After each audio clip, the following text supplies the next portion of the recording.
한국? 거기는 중국의 속국이야. 한국은 절대 안 돼. 중국으로 가면 다 지원해준다니까. 여기 미국의 한 가정집에서 모녀가 심하게 다투고 있습니다. 한 여성이 얼굴로 빨개진 채로 한국은 절대로 안 된다며 화를 내고 결국 딸은 눈물을 흘리며 방으로 들어가 버리고 마네요.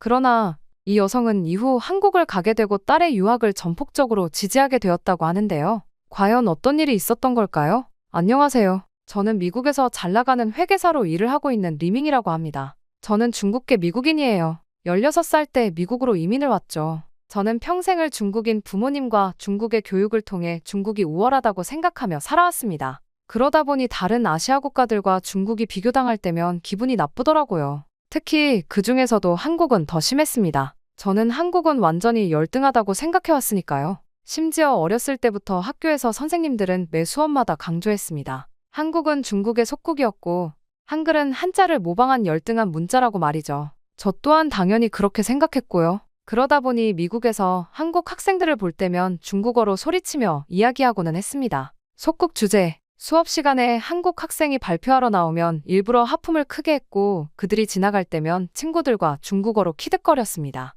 한국 학생들이 발표할 때면 짜증스러운 표정을 일부러 지었죠. 한국어 억양이 너무 거슬린다. 중국어를 배워야 하는데 라고 큰 소리로 말하기도 했어요. 항상 그들을 무시했던 거죠. 가장 기억에 남는 사건은 학교 문화축제 때였어요. 한국 학생들이 준비한 부스 앞에서 일부러 큰 소리로 중국어로 떠들었죠. 중국 음식이 원조인데 이건 다 베낀 거잖아. 그러다 김치를 보고는 일부러 코를 막으며 역겨워 라고 말했어요. 그때 한 한국 여학생이 저를 똑바로 쳐다보더니 그렇게 말하지 마세요 라고 했지만 저는 오히려 더 큰 소리로 우리나라 음식을 베껴놓고 뭐가 당당해? 라고 말했죠. 그 여학생의 눈에 눈물이 고이는 걸 보고도 저는 콧방귀를 뀌면서 돌아섰어요. 한 번은 한국 역사 수업 시간에 제가 일부러 손을 들고 선생님, 한국은 원래 중국의 속국이었다고 들었는데요? 라고 말한 적도 있어요. 교실이 순식간에 조용해졌죠. 선생님은 당황하신 눈치였지만 차분히 설명해 주셨어요. 하지만 저는 고개를 저으며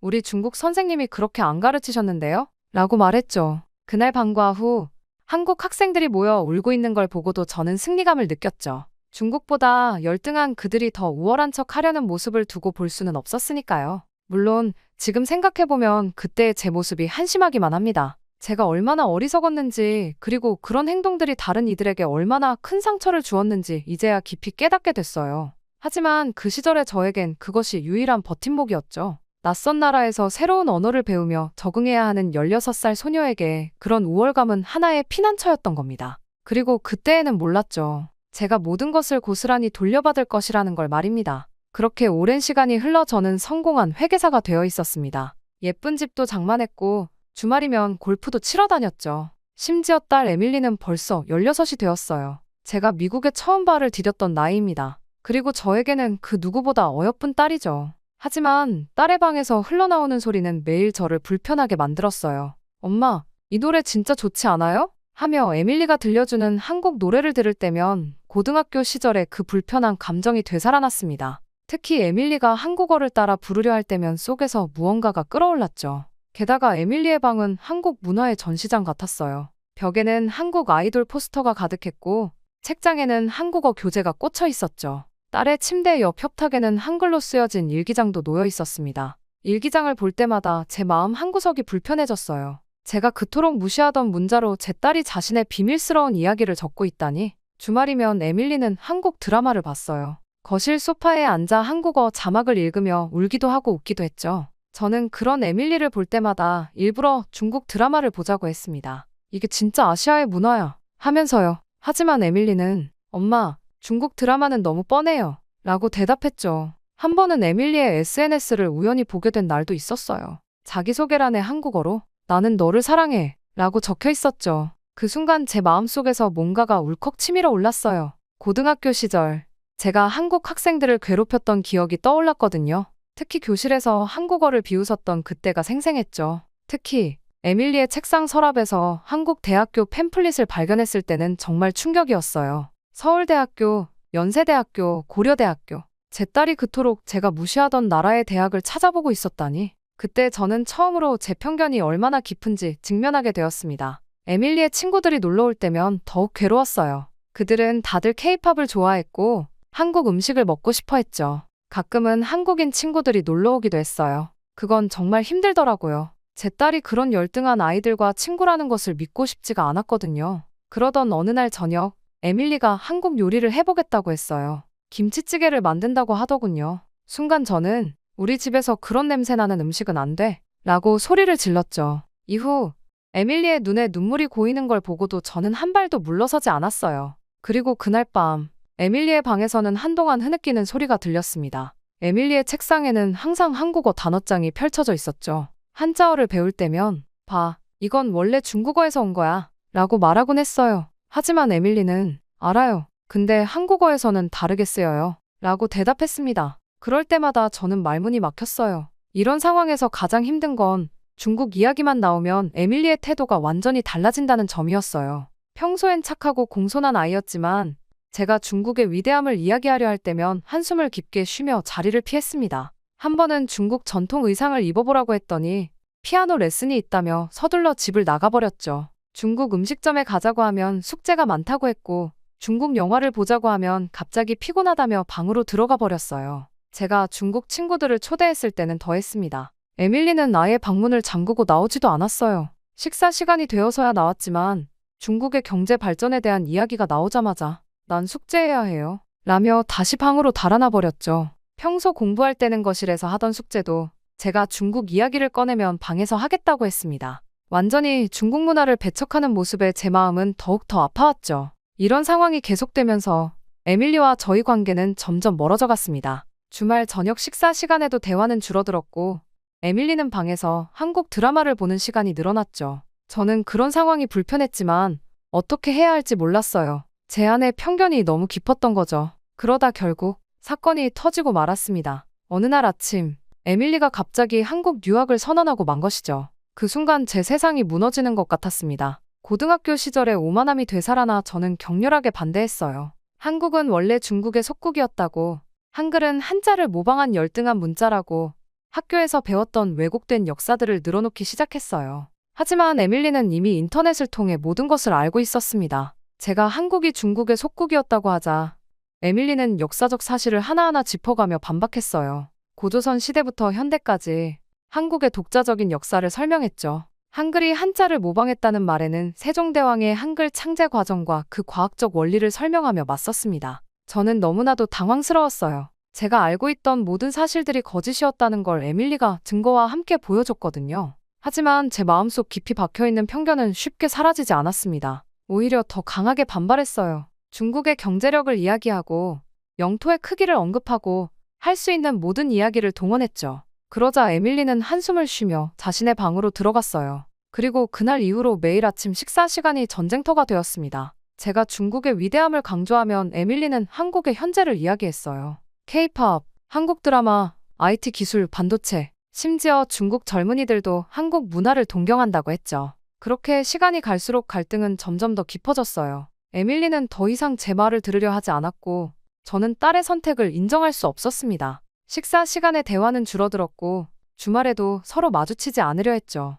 집안에는 무거운 침묵만이 가득했어요. 그러던 어느 날부터 에밀리는 방과 후 카페에서 일하기 시작했어요. 처음에는 용돈을 위한 건 줄 알았는데 알고 보니 한국행 비행기 티켓을 사기 위해 시작한 것이더군요. 에밀리는 피곤할 텐데도 불평 한마디 없이 열심히 일했어요. 가끔 카페 앞을 지날 때면 에밀리가 손님들에게 친절하게 웃으며 주문을 받는 모습이 보였어요. 그 모습을 보고 있자면 마음이 복잡해졌습니다. 심지어는 주말에도 아르바이트를 나갔어요. 원래는 함께 영화도 보고 쇼핑도 하던 시간이었는데 이제는 그런 시간이 없어졌죠. 에밀리의 달력에는 빨간 동그라미가 하나둘 늘어갔어요. 비행기 표를 살 수 있는 날짜를 계산하고 있더군요. 게다가 한국어 학원비도 스스로 벌어서 냈어요. 제가 차라리 내가 번 돈으로 중국어를 배우는 게 어떠니? 라고 물었을 때 에밀리는 차갑게 대답했죠. 전 제가 원하는 걸 할 거예요. 그 말을 듣는 순간 제 고집이 얼마나 이기적인지 깨달을 수 있었어요. 시간이 갈수록 에밀리의 책상 위에는 한국어 능력 시험 준비 문제집이 쌓여갔습니다. 에밀리는 아르바이트를 마치고 돌아와서도 한국어 공부를 했어요. 그 모습을 보고 있으면 제가 과연 딸의 꿈을 가로막을 자격이 있는지 의문이 들었습니다. 그래서 마지막으로 저는 조건을 제시했습니다. 중국으로 유학을 간다면 모든 비용을 대주겠다고 했죠. 좋은 기숙사도 구해주고 용돈도 넉넉히 주겠다고 약속했어요. 그리고 그때 저는 에밀리의 행동에 크게 충격을 받고 말았습니다. 처음으로 에밀리가 정말 크게 화를 냈거든요. 엄마는 정말 아무것도 모르시는 거예요? 에밀리의 목소리가 떨렸어요. 눈에서는 눈물이 흘러내리고 있었죠. 중국 애들이 절 어떻게 대했는지 아세요? 저는 매일 따돌림을 당했어요. 중국인도 아니면서 중국계라고 우쭐대지 말라고. 도시락도 빼앗기고 숙제도 베껴갔어요. 에밀리는 흐느끼면서 이야기를 이어갔습니다. 중국계 아이들이 단체로 지나가면서 일부러 어깨를 치고 갈 때 지민이라는 한국 친구가 나서서 막아주었다고 해요. 수학 숙제를 베껴가려는 중국 아이들을 혜원이가 선생님께 알려주었고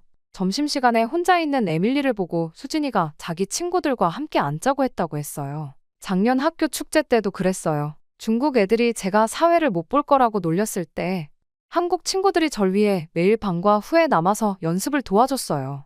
발음이 이상하다고 비웃는 애들이 있으면 지민이가 너희보다 훨씬 잘하는데 무슨 소리냐며 제 편이 되어줬어요. 한국 친구들은 제가 힘들 때마다 김밥도 싸와주고 한국어도 가르쳐주고 무엇보다 저를 있는 그대로 봐줬어요. 반면에 중국 애들은 엄마처럼 늘 자기들이 제일이라고만 했죠. 저는 그런 곳에 다시 가고 싶지 않아요. 에밀리의 이야기를 들으며 저는 큰 충격에 빠졌어요.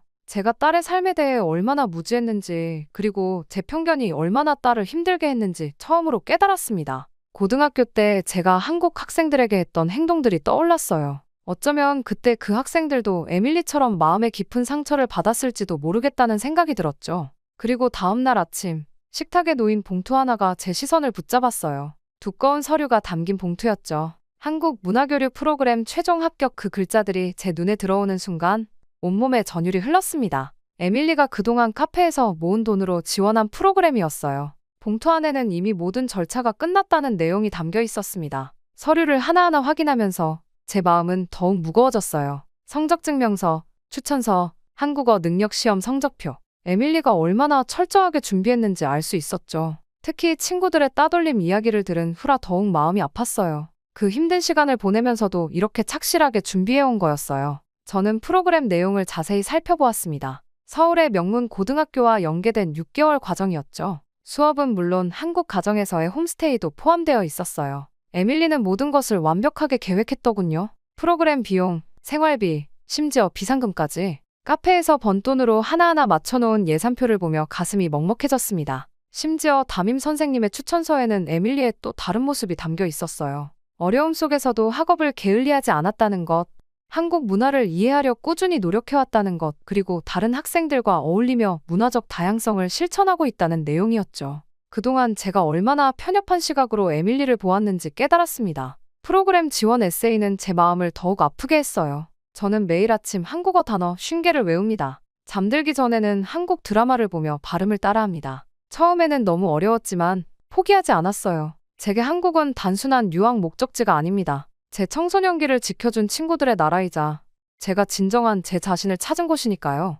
그 문장을 읽으며 제 마음이 너무나도 아파왔습니다. 홀로 얼마나 힘들었을까 싶으면서 그런 친구들이 있었다는 것에 고마움도 느껴지더군요. 심지어 저는 에밀리의 일기장도 발견했어요. 매일 밤 꾸준히 써내려간 일기에는 딸의 진심이 고스란히 담겨 있었죠. 오늘도 엄마는 중국이 최고라고 하셨다. 하지만 난 알고 있다. 진정한 위대함은 다른 문화를 인정하고 배우려 하는 자세에서 오는 거라는 걸. 언젠간 엄마도 이해해 주실 거야. 그때까지 포기하지 않을 거야. 지민이가 오늘도 한국어를 가르쳐줬다. 발음이 틀려도 절대 웃지 않고 끝까지 도와주는 모습이 정말 고마웠다. 이런 게 진정한 친구이자 스승인 것 같다. 한국 친구들이 보내준 응원 편지들도 있었어요. 에밀리가 소중히 보관해둔 작은 상자 안에서 발견했죠. 에밀리야, 너의 한국어 실력이 늘어가는 게 너무 자랑스러워. 내가 우리나라에 관심을 가져주는 것만으로도 고맙고 행복해. 너는 정말 멋진 아이야. 지민, 처음엔 조용한 전학생이었는데 이제는 우리 반에서 없어서는 안 될 친구가 됐네. 한국 유학의 꿈을 꼭 이루길 바랄게. 파이팅, 혜원. 그 순간 집으로 돌아오는 에밀리의 발자국 소리가 들렸어요. 평소처럼 다녀왔습니다. 라고 하고 방으로 들어가려는 순간 제가 부르자 에밀리는 긴장한 듯 돌아보았죠. 아마도 제 책상 위에 놓인 서류 봉투를 발견했을 거예요. 에밀리, 엄마가 못 알아차려서 미안해. 제 말에 에밀리의 눈이 커졌어요. 내가 얼마나 힘들었는지, 얼마나 열심히 준비했는지 이제야 알게 됐어. 에밀리의 눈에 눈물이 고였어요. 그동안 혼자서 모든 걸 준비하면서 얼마나 외롭고 두려웠을까요? 매일 새벽 일찍 일어나 한국어를 공부하고 학교가 끝나면 카페에서 일하고 늦은 밤까지 프로그램 지원 준비를 하면서도 단 한 번도 지친 내색을 하지 않았던 우리 딸이었어요. 결국 에밀리는 흐느끼기 시작했어요. 저도 더는 참을 수 없어서 딸을 끌어안았습니다. 그동안 제가 얼마나 완고했는지, 얼마나 이기적이었는지 딸의 떨리는 어깨를 안으며 후회의 눈물이 흘렀어요. 엄마도 이제 이해해요. 내가 왜 한국을 선택했는지, 왜 그토록 한국에 가고 싶어 했는지. 이제는 엄마가 내 꿈을 응원할게. 에밀리는 제 품에서 고개를 들고 울먹이며 말했어요. 정말요? 엄마가 이해해 주시는 거예요? 저는 고개를 끄덕였어요. 책상 위에는 에밀리가 그동안 모아온 모든 것들이 있었죠. 카페에서 받은 월급 명세서, 한국어 교재, 문화교류 프로그램 자료들, 그리고 한국 친구들과 찍은 사진들까지 그 모든 것들이 에밀리의 진심을 보여주고 있었어요. 이제 저는 달라져야 했습니다. 딸의 선택을 존중하고 그 선택을 진심으로 지지해주는 것. 그것이 제가 할 수 있는 최선이었어요. 에밀리가 꿈꾸는 미래가 어떤 모습이든 그 여정에 함께하는 것이 진정한 부모의 역할이라는 걸 늦게나마 깨달았습니다. 한국 문화교류 프로그램은 우리에게 새로운 시작이 될 거예요. 에밀리에게는 꿈을 향한 첫걸음이, 저에게는 편견에서 벗어나는 계기가 될 것입니다. 이제 우리는 새로운 여정을 시작하려 합니다. 서로를 더 이해하고 존중하며 함께 성장해 나가는 그런 여정을요. 그날 밤, 오랜만에 에밀리와 함께 저녁을 먹었어요. 에밀리가 좋아하는 한국 음식점에서요. 딸이 행복해하는 모습을 보며 생각했습니다. 때로는 자녀의 선택을 믿고 기다려주는 것, 그것이 진정한 사랑이라는 것을요. 그렇게 한국 음식점에서의 저녁 식사 후, 저는 중요한 결정을 내렸어요. 에밀리를 보내기 전에 직접 한국을 가보기로 한 거죠. 딸을 보내는 부모로서 그곳이 정말 에밀리가 꿈꾸는 그런 곳인지 확인하고 싶었거든요. 비행기표를 예약하고 호텔을 알아보는 동안에도 마음이 복잡했습니다. 고등학교 시절부터 굳어진 편견들이 여전히 저를 붙잡고 있었거든요. 하지만 이제는 달라져야 했어요. 에밀리의 행복을 위해서라도 제 편견과 정면으로 마주해야 했습니다. 그리고 마침내 인천공항에 발을 디딘 순간 저는 충격에 휩싸였습니다. 제가 상상했던 후진국의 모습은 어디에도 없었습니다. 오히려 미국의 어느 공항보다도 현대적이고 효율적으로 운영되고 있었죠. 자동화된 입국 시스템, 깔끔한 시설, 친절한 직원들. 이건 제가 알고 있던 한국이 아니었어요.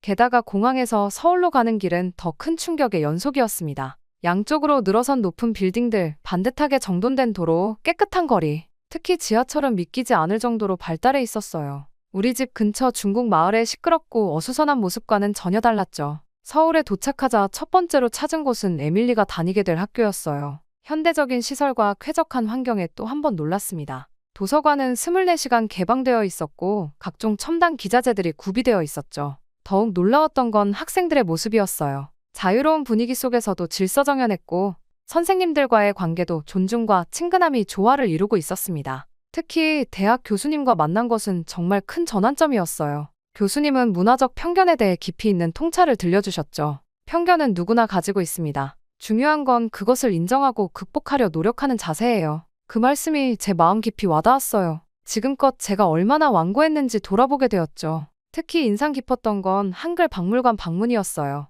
한글의 창제 과정과 과학적 원리를 배우면서 제가 얼마나 무지했는지 깨달았습니다. 모든 백성이 쉽게 읽고 쓸 수 있도록 만든 문자라는 점, 소리의 원리를 바탕으로 체계적으로 만들어졌다는 점, 한자를 모방했다던 제 생각이 얼마나 잘못되었는지 알게 됐어요. 밤이 되어도 서울의 거리는 안전했어요. 늦은 시간에도 사람들이 자유롭게 돌아다녔고 여성들도 편하게 다닐 수 있었죠. 미국에서는 상상할 수 없는 광경이었어요. 24시간 문을 연 편의점, 늦게까지 운영되는 지하철, 언제든 잡을 수 있는 택시, 모든 것이 편리하고 안전했습니다. 경복궁을 방문했을 때는 또 다른 감동이 있었어요. 현대적인 빌딩 숲속에 고스란히 보존된 전통 건축물들, 첨단 기술과 전통이 이토록 자연스럽게 공존할 수 있다는 게 놀라웠습니다. 궁궐을 안내해 주시는 분의 설명을 들으며 한국의 역사와 문화에 대한 제 무지를 다시 한번 실감했어요. 한국의 교육열도 인상적이었어요. 도서관마다 늦은 시간까지 공부하는 학생들, 영어로 자유롭게 대화하는 젊은이들. 에밀리가 이런 환경에서 공부하게 된다고 생각하니 마음이 놓였습니다. 게다가 외국인 학생들을 위한 지원 시스템도 잘 갖춰져 있었어요. 그리고 마지막 날, 남산 타워에 올라가 서울의 전경을 바라보며 생각했어요. 제가 얼마나 편협한 시각으로 세상을 보고 있었는지, 그리고 그런 제 편견이 얼마나 딸의 꿈을 가로막고 있었는지를요. 반짝이는 도시의 불빛들이 마치 제 마음속 어둠을 밝혀주는 것 같았습니다. 저는 호텔로 돌아와 에밀리에게 전화를 걸었어요. 잘못 알고 있었네. 이곳은 정말 내가 꿈꾸던 그대로의 곳이구나. 전화기 너머로 들려오는 에밀리의 흐느낌 소리에 저도 눈물이 났어요. 귀국 비행기 안에서 저는 깊은 생각에 잠겼어요. 한국은 제가 고등학교 때 배웠던 그런 나라가 아니었습니다. 오히려 많은 면에서 미국보다도 앞서 있었고 전통과 현대의 조화도 완벽했죠. 이제는 자신 있게 말할 수 있어요. 에밀리의 선택이 옳았다고요. 귀국 비행기 안에서 창밖을 바라보며 지난 며칠간의 한국 방문을 돌이켜보았어요. 붉은 노을이 구름 사이로 비치는 모습이 마치 제 마음처럼 복잡했죠. 이번 여행은 단순히 딸의 유학을 확인하러 간 것이 아니었습니다. 제 마음속 깊이 자리 잡은 오래된 편견과 마주하고 그것을 극복하는 여정이었어요. 서울의 마지막 밤, 호텔 창문 너머로 보였던 도시의 불빛들이 아직도 선명합니다. 31층 높이에서 내려다본 서울은 마치 별들이 땅으로 내려앉은 것 같았어요. 그 찬란한 빛은 마치 제 편견이라는 어둠을 밝혀주는 것 같았죠. 고등학교 시절, 제가 얼마나 좁은 시야로 세상을 바라보았는지, 그리고 그런 제가 얼마나 부끄러운지 깊이 깨닫게 되었습니다. 집으로 돌아오는 차 안에서 에밀리에게 전화를 걸었어요. 한밤중이었지만 첫 번째 벨소리에 전화를 받더군요. 아마도 기다리고 있었나 봐요. 얼른 가서 너에게 한국 이야기를 들려주고 싶구나. 엄마에게 열린 마음을 선물해줘서 고마워. 수화기 너머로 들려오는 에밀리의 숨죽인 흐느낌, 그리고 간간히 새어나오는 엄마 라는 떨리는 목소리에 저도 눈물을 참을 수가 없었어요. 현관문을 열자 은은한 김치찌개 냄새가 코끝을 스쳤어요. 에밀리가 제가 없는 동안 요리 연습을 했나 봅니다. 예전 같았으면 짜증을 냈겠지만 이상하게도 이제는 그 냄새가 참 좋게 느껴졌어요. 신발장 위에는 에밀리가 정성스럽게 만든 어서오세요 한글 장식이 걸려 있었죠. 저는 집에 도착하자마자 제일 먼저 제 고등학교 졸업 앨범을 꺼냈습니다. 1998년, 그때 저는 얼마나 교만했을까요? 앨범 속에는 한국 학생들과 찍은 사진들이 있었어요. 교실 뒤편에서 홀로 앉아있는 수진이, 발표 시간에 떨리는 목소리로 영어를 읽던 민호, 그리고 제가 일부러 피하고 지나갔던 윤정이.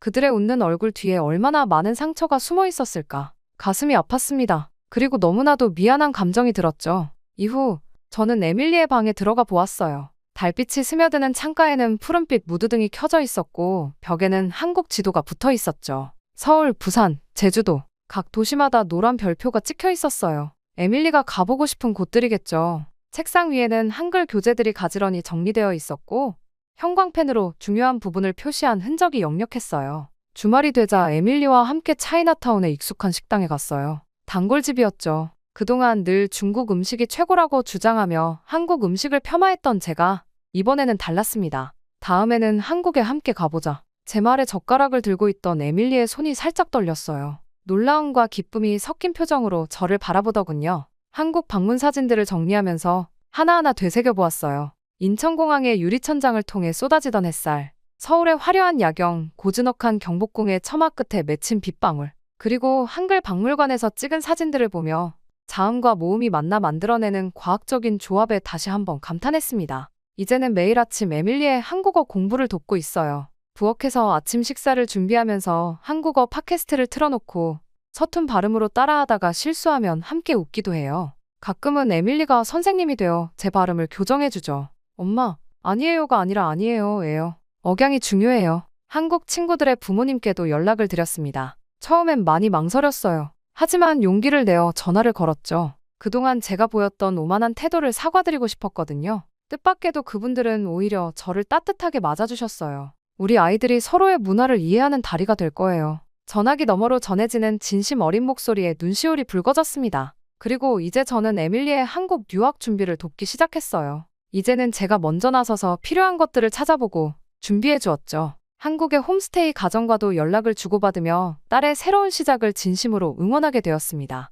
어느 날 저녁, 에밀리가 제게 작은 선물을 건넸어요. 한글로 쓴 편지였죠. 서툴게 적힌 글씨였지만 그 안에 담긴 진심이 고스란히 전해졌어요. 엄마, 이해해 주셔서 감사해요. 저는 꼭 한국과 중국 문화를 잇는 다리가 될 거예요. 이제 저는 딸이 자랑스럽습니다. 편협했던 저와 달리 에밀리는 늘 열린 마음으로 세상을 바라보았어요. 다른 문화를 존중하고 이해하려 노력했죠. 오히려 제가 딸에게서 많은 것을 배웠습니다. 요즘은 아침마다 에밀리와 함께 한국어 공부를 해요. 한글을 배우면서 그 과학적인 원리에 다시 한번 감탄하게 되고 한국 문화를 알아가면서 새로운 시각을 갖게 됩니다. 이제는 제가 먼저 한국 드라마를 찾아보기도 하고 한국 음식점을 검색해보기도 해요. 고등학교 동창들과 연락이 닿았을 때 저는 당당하게 말할 수 있었어요. 제 딸이 한국으로 유학 간다고, 그리고 그게 얼마나 자랑스러운 일인지를요.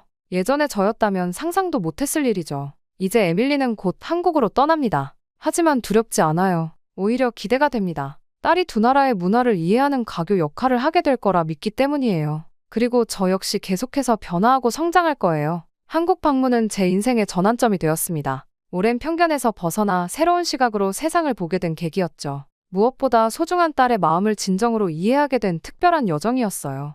이제 우리는 함께 새로운 시작을 앞두고 있습니다. 서로를 이해하고 존중하며 더 넓은 세상을 향해 나아가는 여정을요. 앞으로의 여정이 어떨지는 모르지만 한 가지는 확실해요. 제 마음이 더 넓어졌고 제 시야도 넓어졌다는 것이 말이죠. 저의 편견을 깨뜨려준 한국과 저희 딸 에밀리에게 감사한 마음을 전하며 제 이야기는 여기서 마치겠습니다. 제 이야기를 들어주셔서 감사합니다. 안녕하세요. 감동저장소입니다.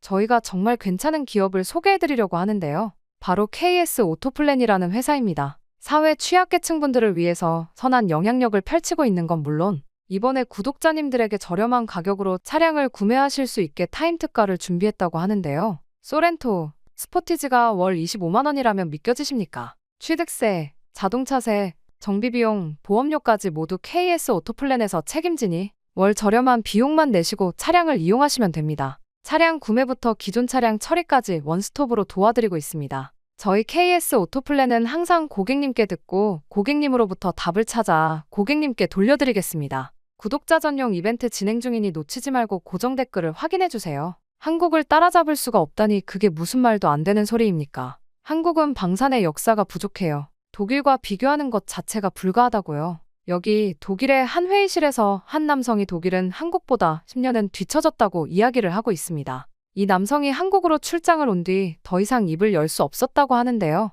대체 이곳에서는 무슨 일이 있었던 걸까요? 오늘의 사연 시작합니다. 안녕하세요. 제 이름은 토마스 밀러입니다. 독일 라인메탈사의 전차 시스템 수석 엔지니어죠. 15년 경력의 레오파르트 전차 개발팀의 리더이죠. 하지만 제 일상에는 늘 불편한 것이 하나 있었습니다. 바로 한국이죠. 아니, 정확히 말하면 한국의 방산기술을 향한 지나친 자부심 말입니다. 독일인들에게 한국은 여전히 생소한 나라입니다. 전자제품이나 자동차는 좋을지 몰라도 첨단 방산기술, 말도 안 되죠. 모방은 잘하겠지만 원천기술은 여전히 서유럽의 전유물이라고 생각했습니다. 특히 전차 같은 첨단 무기는 오랜 시간의 기술 축적이 필요한 분야니까요. 그런데 이런 사실들을 받아들이지 못하는 한국인들을 보면 진짜 기가 차고는 합니다. 저희 회사에도 김준호라는 한국인 동료가 있는데 정말 심각할 정도로 오만하거든요. 솔직히 제가 한국을 좋아하지 않는 가장 큰 이유 중 하나라고 볼 수 있습니다. 매일같이 출근을 하면 쓸데없이 뒤처져 있는 한국 방산의 위대함을 이야기하고는 해요.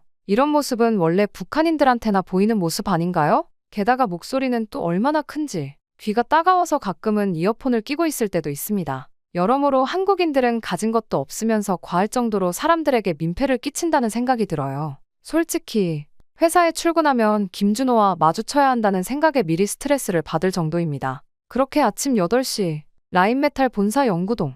역시나 오늘도 어김없이 김준호가 서 있네요. 그 시끄러운 한국이 동료 말이에요. 우리 팀의 전자시스템 엔지니어인데 아행 공대 박사 출신의 수재라고는 해도 전형적인 아시아인의 모습을 갖고 있습니다. 게다가 지나친 애국심에 과도한 자부심까지 정말 불편하고 싫어요. 토마스 씨, 오늘도 일찍 오셨네요. 이거 보셨어요? 폴란드에서 K 전차 도입하기로. 벌써부터 말을 끊고 싶었지만 이미 김준호는 스마트폰을 제 눈앞에 들이밀고 있었습니다. 15년차 수석 엔지니어인 제가 이제 겨우 5년차인 아시아 직원의 한국 자랑을 또 들어야 하다니. 그것도 매일 아침이라니요. 아침부터 또 시작이군. 저는 한숨을 내쉬며 커피를 받아들었습니다. 레오파르트 개발팀 리더로서의 자존심이 상하는 순간이죠. 우리 독일은 80년이 넘는 전차 개발의 역사를 가지고 있습니다. 2차 세계대전부터 이어온 독일의 정교한 기술력은 세계가 인정하는 사실이에요. 그런데 고작 한국이라니 자존심이 상하네요. 물론 김준호의 실력은 인정합니다. 아행 공대 박사 출신의 최연소 수석 연구원이니까요. 하지만 이 지나친 자부심만큼은 정말 견디기 힘듭니다. 그저 아시아 사람들 특유의 과시욕이라고밖에 볼 수 없었죠. 토마스 씨, K 전차의 자동장전 시스템은 레오파르트보다 2배나 빠르다는 거 아셨어요? 게다가 회의실로 도망치듯 걸음을 옮겼지만 김준호는 여전히 제 뒤를 따라오고 있었습니다. 마치 한국의 기술력을 알리는 게 자신의 사명이라도 되는 것처럼요. 전형적인 아시아인들의 오버라고 생각했죠. 서양의 기술을 베끼기만 하면서 마치 자신들이 발명한 것처럼 굴더니 이제는 독일 기술을 뛰어넘었다고 어이없는 말을 들을 때마다 속으로 비웃었습니다. 김준호 씨, 우리는 지금 새 레오파르트 엔진 출력 문제를 논의해야 하는데 하지만 제 말은 끝나지 못했습니다. 갑자기 긴급 임원회의 소집 알림이 울렸거든요. 평소라면 있을 수 없는 일이었습니다. 독일인들에게 갑작스러운 회의는 최악의 무례니까요. 급하게 회의실에 들어서자 이미 모든 임원들의 얼굴이 굳어 있었습니다. 최근 10년간 본 적 없는 표정이었죠. 그리고 이후 CEO가 던진 첫마디는 충격적이었습니다. 폴란드 계약이 완전히 무산됐네. 순간 회의실이 얼어붙었습니다. 120억 유로 규모의 레오파르트 수출 계약이 백지화됐다는 거예요. 이유는 단 하나, 폴란드가 한국의 K 전차를 선택했기 때문이었습니다. 오랜 역사를 가진 저희 독일 방산기술이 신생 산업국가에 밀렸다는 게 믿기지 않았습니다. 임원들의 얼굴이 하나둘 창백해졌습니다. 우리의 자부심이었던 레오파르트가 그것도 한국산 전차에 밀렸다는 게 이해되지 않았거든요. 회의실에는 무거운 침묵만이 감돌았습니다. 자네들 둘이 한국에 다녀오게. 침묵을 깨고 들린 CEO의 지시는 청천벽력이었습니다. 한국으로 가는 것도 싫은데 거기다 하필이면 김준호와 함께라니요. 심지어 2주간의 현장 실사를 한국인과 함께 해야 한다니? 최악이었죠. 솔직히 말해서 아시아인들과 일하는 건 피하고 싶었거든요. 특히 김준호와는 더더욱이요. 제가 생각하기에 한국인들은 지나치게 감정적이고 비논리적이라고 생각했습니다. 그런데 그런 한국인인 김준호의 끝없는 한국 기술 예찬을 2주나 들어야 한다니 정말 최악이었죠. 프랑크푸르트 공항으로 향하는 차 안에서도 인천행 비행기 안에서도 역시나 김준호의 입은 쉴 새 없이 움직였습니다. 한국의 방산기술이 어떻게 발전했는지, K 전차의 성능이 얼마나 뛰어난지 창밖을 보며 귀를 막고 싶었지만 옆자리에서 들려오는 목소리를 피할 수는 없었네요. 도착하면 직접 보여드릴게요. 한국의 기술이 얼마나 뛰어난지 토마스 씨가 생각하시는 것과는 완전히 다를 거예요. 귀찮게 구는 김준호를 바라보며 저는 생각했습니다. 설마 독일을 뛰어넘었을 리가 없어. 분명 과대 광고겠지. 반도체나 만들지 고작 그 한국이 80년 전통의 독일 방산기술을 따라잡았다고. 12시간의 비행시간 내내 전 그렇게 확신했습니다. 독일의 기술력이 세계 최고라고. 그게 제 15년 경력이 말해주는 진실이라고요. 하지만 이게 제 오만의 시작이었다는 걸 그때는 몰랐습니다. 오랜 비행 끝에 인천공항에 도착한 건 이른 아침이었습니다.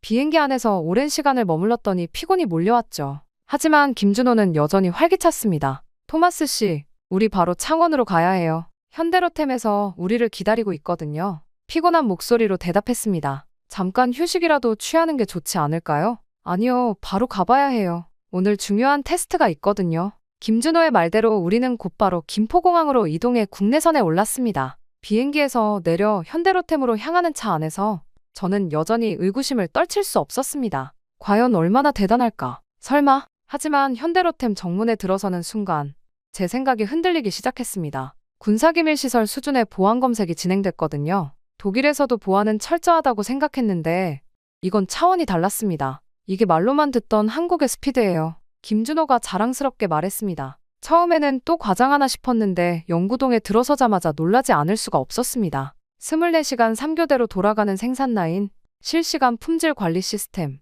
완벽에 가까운 자동화 설비까지. 특히 충격적이었던 건 스마트 팩토리 시스템이었습니다. 생산되는 모든 부품에 센서가 부착되어 실시간으로 데이터가 수집되고 AI가 이를 분석해 품질을 관리하고 있었죠. 레오파르트 생산 라인에서는 상상도 못할 광경이었습니다. 이건 우리보다 앞서 있는데. 제가 무심코 내뱉은 말에 김준호가 빙그레 웃었습니다. 이제 시작이에요. 실험동으로 가볼까요? 모니터를 통해 지켜본 자동장전 속도는 믿기 힘들 정도였습니다. 우리 레오파르트의 2배. 아니, 그 이상이었죠. 더구나 장전 정확도는 99.9%를 기록하고 있었습니다. 실험동으로 향하는 길에서 마주한 광경은 더 충격적이었습니다. 영하 40도의 혹한기 테스트실, 영상 50도의 고온 테스트실이 나란히 있었고 그 안에서는 K 전차가 끊임없이 가동되고 있었죠. 레오파르트는 영하 30도 이하에서는 성능을 보장할 수 없는데 말입니다. 저기 보이시나요? 자동장전 시스템 테스트 중입니다. 이건 불가능한데. 저는 무심코 독일어로 중얼거렸습니다.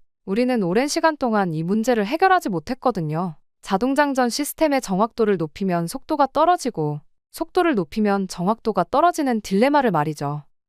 이건 한국이 개발한 AI 기반 제어 시스템 덕분이에요. 실시간으로 포탄의 무게중심을 계산해서 김준호의 설명이 이어졌지만 제 귀에는 들리지 않았습니다.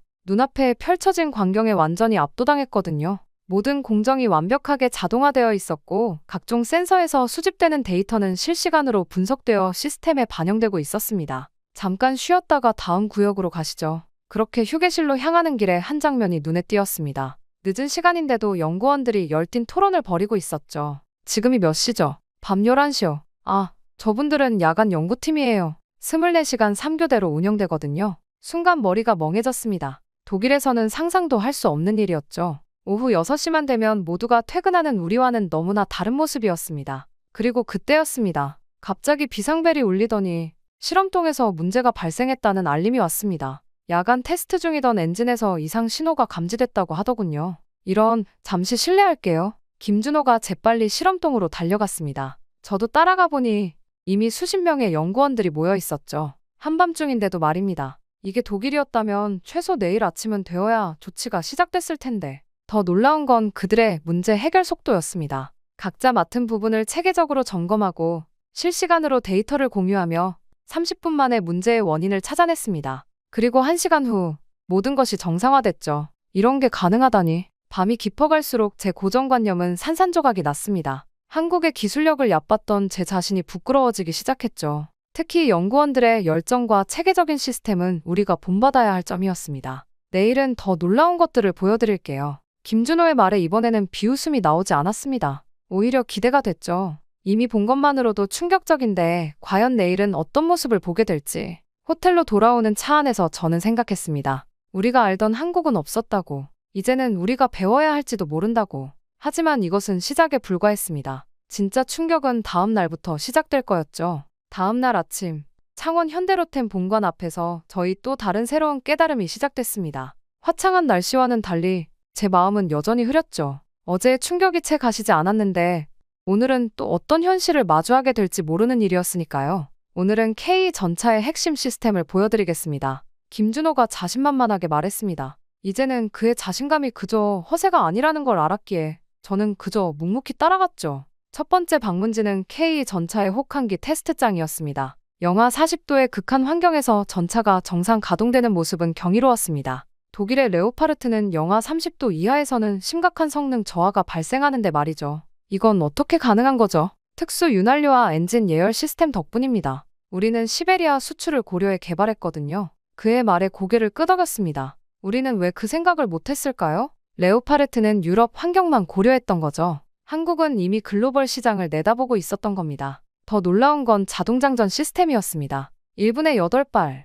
레오파르트의 2배가 넘는 속도로 정확하게 장전이 이루어졌죠. 그것도 99.9%의 정확도로 말입니다. AI 기반 전장관리 시스템을 보여드리겠습니다. 제어실로 이동하자 거대한 스크린이 눈에 들어왔습니다. 실시간으로 전장 상황이 3D로 구현되고 있었고 AI가 최적의 전술을 제안하고 있었죠. 적군의 움직임을 예측하고 우리 전차의 최적 위치를 계산하는 모습은 마치 SF 영화의 한 장면 같았습니다. 이건 우리가 10년째 풀지 못한 문제인데. 무심코 내뱉은 말에 김준호가 겸손하게 웃었습니다. 아직 개발 중인 기능들이 더 많아요. 저쪽으로 가보시죠. 다음은 신소재 연구실이었습니다. 복합 장갑 기술을 시연하는데 그 성능이 믿기지 않았습니다. 기존 전차보다 30% 가벼우면서도 방어력은 40% 높다니 도대체 어떻게 이런 게 가능한 걸까요? 나노 기술을 적용한 특수 소재입니다. 우리가 독자 개발한 기술이에요. 순간 머리가 어지러웠습니다. 독일의 자존심이었던 장갑 기술마저 한국이 앞서가고 있었던 겁니다.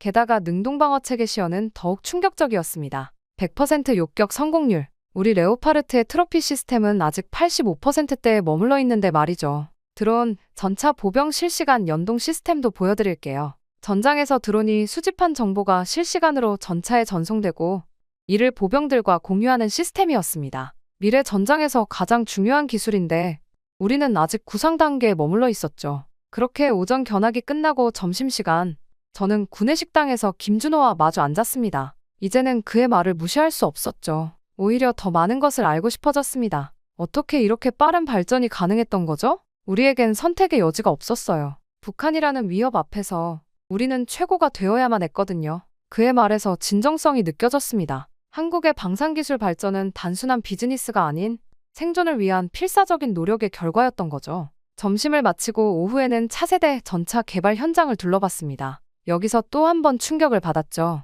우리가 구상 중인 기술들이 이미 프로토타입으로 구현되어 있었으니까요. 레이저 무기 탑재도 준비 중입니다. 2년 내로 실전 배치가 가능할 것 같아요. 저는 말문이 막혔습니다. 우리는 아직 이론 연구 단계인데 한국은 이미 실전 배치를 준비하고 있었던 거예요. 제가 무시했던 한국이 말이죠. 그렇게 하루가 저물어갈 때쯤 연구소 옥상에서 석양을 바라보며 저는 생각에 잠겼습니다. 불과 이틀 만에 제 세계관이 완전히 뒤집어졌다니. 우리가 그토록 우월하다고 생각했던 독일의 기술력이 이미 한국에 추월당했다는 사실을 솔직히 인정하지 않을 수가 없었습니다. 내일은 더 놀라운 것들이 기다리고 있습니다. 김준호의 말에 이번에는 두려움마저 들었습니다. 오늘 본 것만으로도 충격적인데 내일은 또 어떤 충격이 기다리고 있을지. 하지만 이상하게도 기대가 되기도 했습니다. 우리가 모르던 새로운 세계를 발견하는 기분이었으니까요. 호텔로 돌아가는 길, 문득 우리 회사 임원들의 얼굴이 떠올랐습니다. 이 현실을 어떻게 보고해야 할지, 우리가 이제껏 얼마나 우물안개구리였는지를 어떻게 설명해야 할지,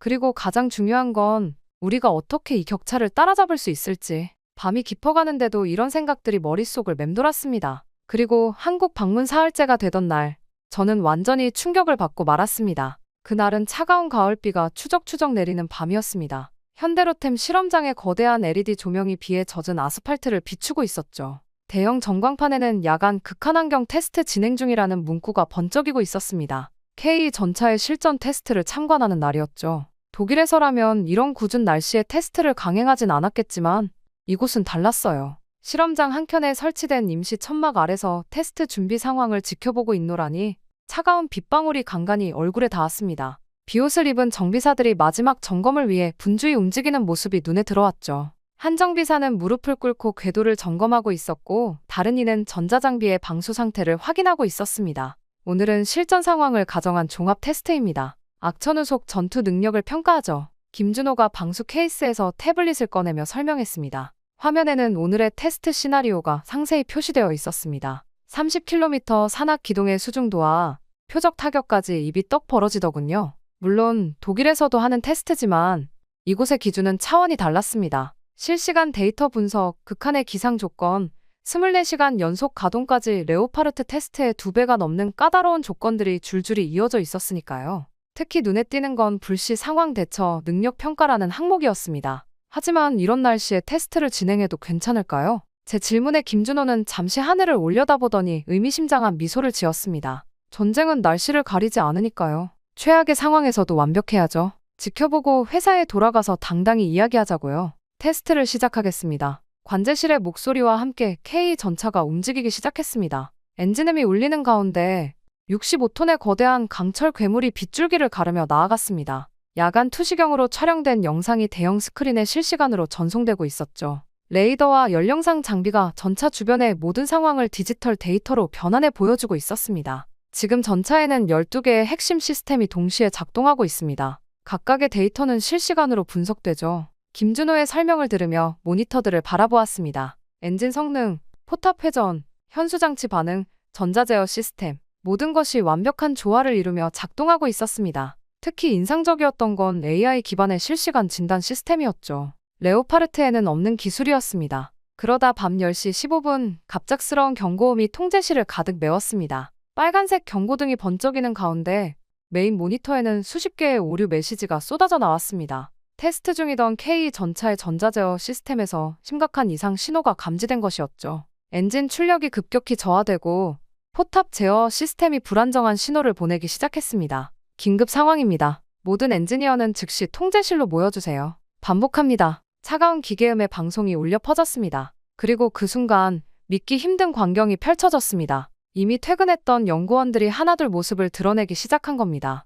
누군가는 양복 차림 그대로 또 누군가는 운동복 차림으로 뛰어들어왔죠. 심지어 식사 중이었던 듯한 연구원도 있었습니다. 겨우 10분 만에 30명이 넘는 엔지니어가 모였습니다. 통제실의 대형 스크린에는 실시간으로 전차의 상태가 3D로 표시되고 있었습니다. 빨간색으로 표시된 부분이 심장처럼 깜빡이는 가운데 연구원들은 각자의 자리를 잡고 문제 해결에 착수했습니다. 모두가 숙련된 움직임으로 자신의 임무를 수행하기 시작했죠. 전자제어팀, 메인보드의 전류값 확인해주세요. 현재 240V, 정상치보다 13% 초과입니다. 엔진팀, 냉각수 온도 그래프 이상합니다. 소프트웨어팀, 로그 분석 시작하겠습니다. 각각의 전문가들이 마치 응급실의 의료진처럼 체계적으로 움직였습니다. 독일에서라면 상부의 결제를 기다리느라 몇 시간은 허비했을 테지만 여기서는 각 팀이 즉각적으로 판단하고 조치를 취했습니다. 수십 개의 모니터에는 복잡한 데이터들이 실시간으로 흘러나왔고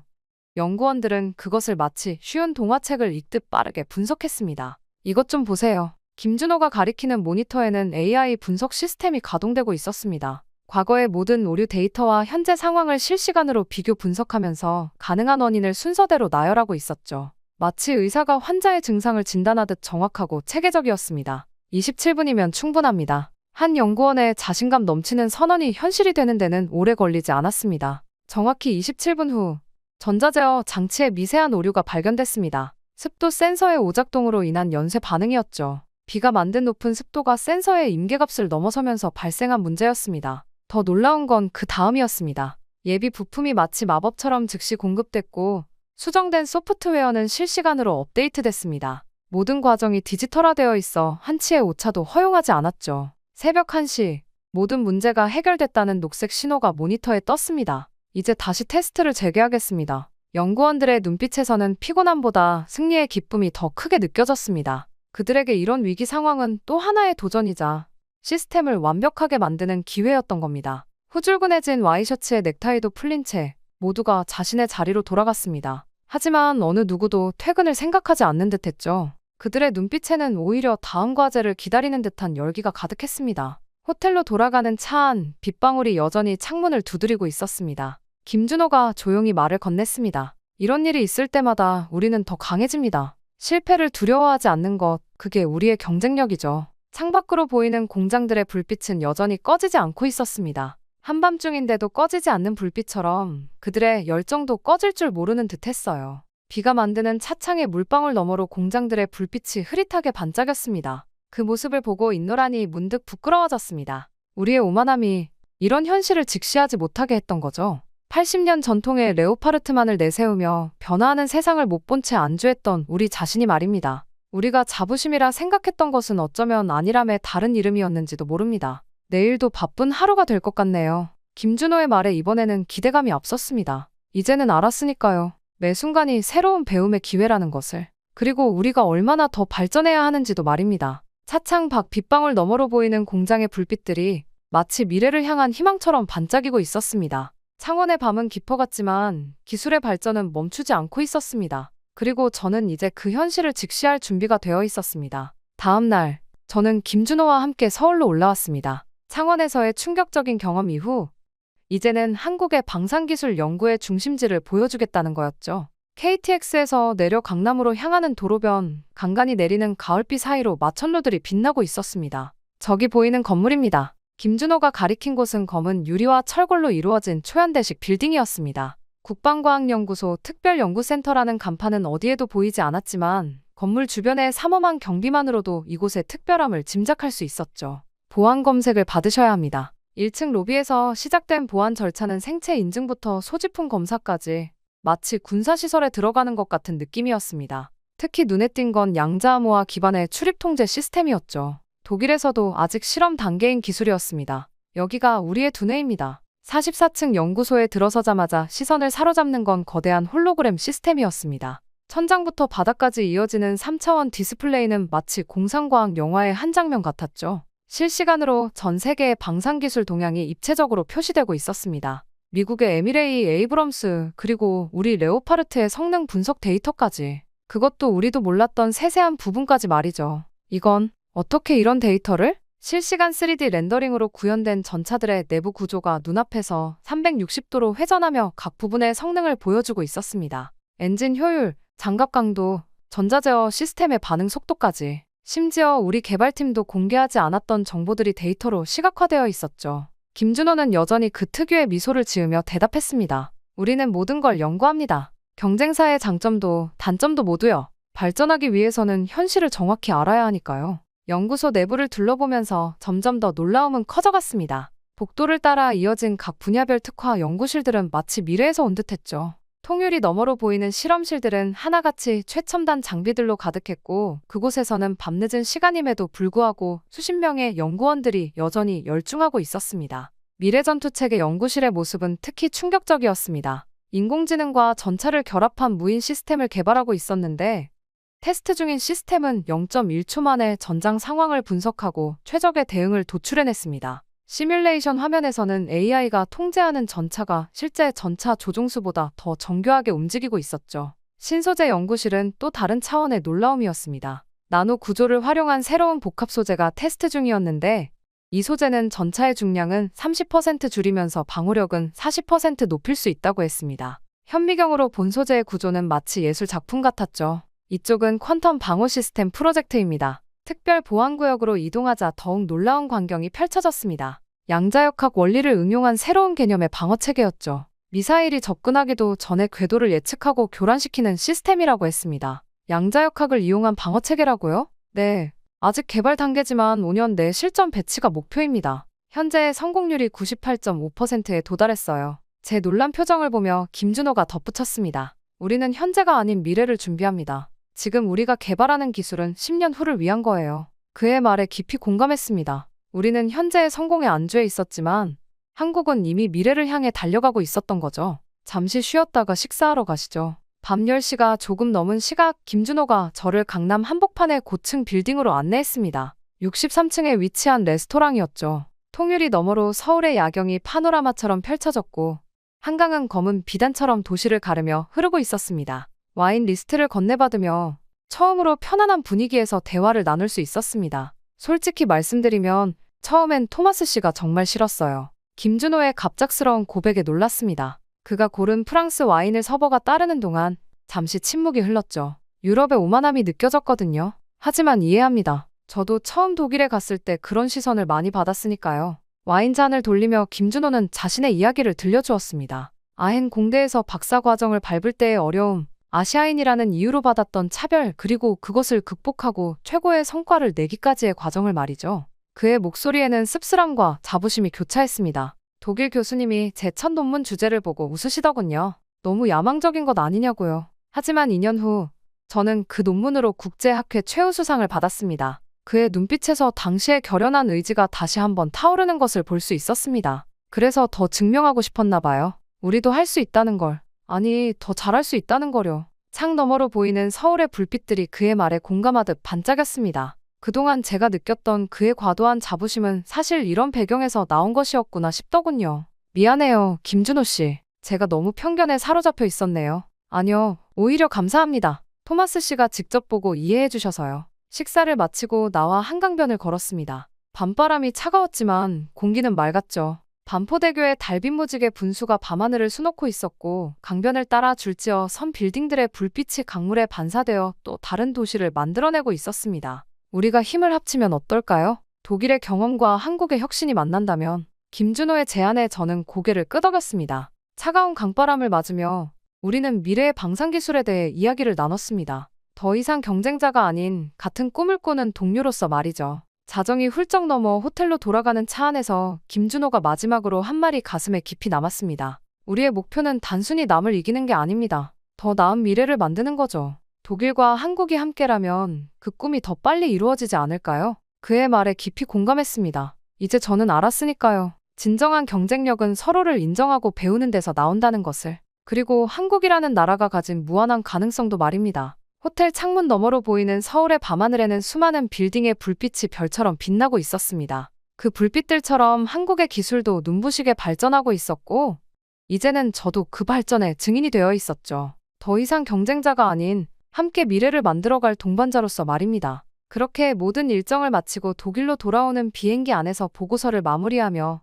저의 손가락이 키보드 위에서 잠시 멈췄습니다. 라인메탈 본사에 제출할 보고서의 마지막 문장을 쓰기가 이상하리만큼 망설여졌거든요. 한국에서 보낸 2주가 제 인생에서 가장 충격적인 시간이었다는 사실을 어떻게 담아내야 할지 고민됐습니다. 현대로템의 기술력은 라인메탈을 최소 10년 앞서가고 있으며 이 격차는 향후 더욱 확대될 것으로 예상됩니다. 마침내 타이핑을 마치고 노트북을 덮었습니다. 옆자리에서 자고 있는 동료 준호를 바라보며 쓴웃음이 났어요. 우리가 본사에 이 보고서를 제출하면 어떤 반응이 나올지 뻔히 보였거든요. 그리고 귀국 직후 열린 긴급 이사회에서 예상대로 보고서는 폭탄과 같은 충격을 주었습니다. 이게 말이 됩니까? 토마스, 우리가 10년이나 뒤처졌다니요? 이사회 멤버들의 얼굴이 하나같이 창백했어요. 하지만 제가 준비한 데이터는 너무나 명확했습니다. 현대로템의 생산 라인은 우리보다 5배 빠릅니다. 24시간 가동되는 스마트 팩토리 시스템은 우리의 10년치 연구개발 계획을 이미 실현해냈죠. 정비 시간은 우리의 일삼에 불과하고 생산 단가는 30% 이상 절감했습니다. 프레젠테이션을 넘기며 계속 말을 이었어요. 더 심각한 것은 기술 격차입니다. K 전차의 자동장전 시스템은 우리 레오파르트의 2배 속도를 자랑하고 AI 기반 전장관리 시스템은 이미 실전 배치 단계죠. 우리가 20년간 해결하지 못한 극한기후 문제도 완벽하게 극복했습니다. 회의실은 무거운 침묵에 잠겼어요. CEO가 한숨을 깊게 내쉬었죠. 해결 방안은요? 솔직히 말씀드려서 단기간 내에 따라잡기는 불가능합니다. 현대로템은 이미 다음 단계를 준비하고 있어요. 우리가 이제야 고민하는 기술들을 그들은 이미 상용화 단계까지 끌어올렸습니다. 마커스가 보충 설명을 했습니다. 현장의 문제 해결 능력도 충격적이었습니다. 우리였다면 한 달은 걸렸을 문제를 단 하루 만에 해결하더군요. 연구진들의 헌신적인 태도와 빠른 의사결정 구조. 우리는 이런 면에서도 한참 뒤처져 있습니다. 이사회가 끝난 후 사무실로 돌아와 창밖을 바라봤습니다. 독일의 차분한 저녁 풍경이 눈에 들어왔죠. 책상 위에는 옆자리 동료 김준호와 마지막으로 한잔했던 맥주잔이 아직 그대로 놓여 있었어요. 토마스, 이제 어떻게 할 거예요? 뒤에서 들리는 김준호의 목소리에 고개를 돌렸습니다. 우리 부서가 큰 변화를 겪게 될 것 같아. 아니, 어쩌면 회사 전체가. 그래도 다행이에요. 우리가 직접 보고 경험한 걸 있는 그대로 전달했으니까요. 이제 라인메탈도 변화해야 할 때가 됐죠. 김준호의 말에 고개를 끄덕였습니다. 처음엔 그토록 불편했던 한국인 동료였는데 이제는 가장 신뢰하는 파트너가 되어 있었죠. 준호, 우리 부서에서 새로운 프로젝트 팀을 꾸리는 게 어떨까? 현대로템과의 기술 협력을 위한. 김준호의 눈이 반짝였습니다. 우리는 나란히 서서 창밖을 바라봤어요. 독일의 저녁 하늘이 붉게 물들어가고 있었습니다. 맥주를 따르며 김준호에게 말했어요. 건배, 준호, 우리가 함께 만들어갈 미래를 위해. 유리잔이 부딪히는 소리가 조용한 사무실에 울렸습니다.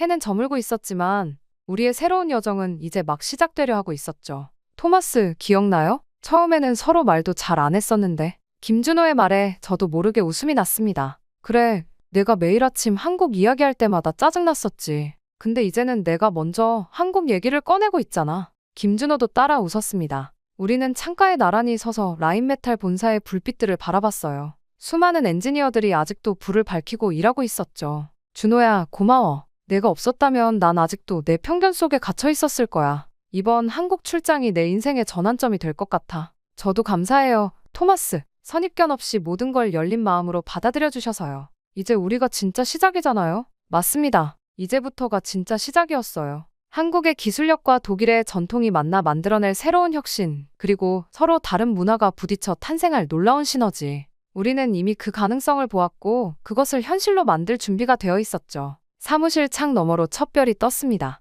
어둠이 내린 도시의 불빛들이 마치 우리 앞에 놓인 무한한 가능성처럼 반짝였어요. 저는 다시 한번 잔을 들어올렸습니다. 준호야, 우리가 바꿔나갈 라인메탈을 위해, 그리고 편견 없는 더 나은 세상을 위해서요. 김준호가 제 말을 이어받았습니다. 유리잔이 다시 한번 부딪혔고 그 맑은 소리가 새로운 시대의 시작을 알리는 종소리처럼 들렸습니다. 이제 우리는 알았어요. 진정한 혁신은 기술의 발전만이 아닌 서로를 이해하고 받아들이는 마음에서 시작된다는 것을. 그리고 그 여정의 첫걸음을 우리가 함께 내딛고 있다는 것을요. 창밖으로 보이는 별들이 더욱 밝게 빛나는 것 같았습니다. 마치 우리의 새로운 시작을 축복해주는 것처럼요. 앞으로 펼쳐질 제 미래가 어떨지는 모르지만 한 가지는 확실했습니다. 제가 훨씬 열린 사람이 되었다는 것을요. 그리고 준호와 한국을 통해 저희 오만함을 알아차릴 수 있었다는 것도 말이죠. 저의 이야기는 여기서 끝이 나지만 저는 계속해서 더 나아가려 합니다. 이제는 한국과 함께 말이죠. 저에게 이러한 깨달음을 준 준호와 한국에게 감사한 마음을 전하며 저의 이야기는 이만 마치겠습니다.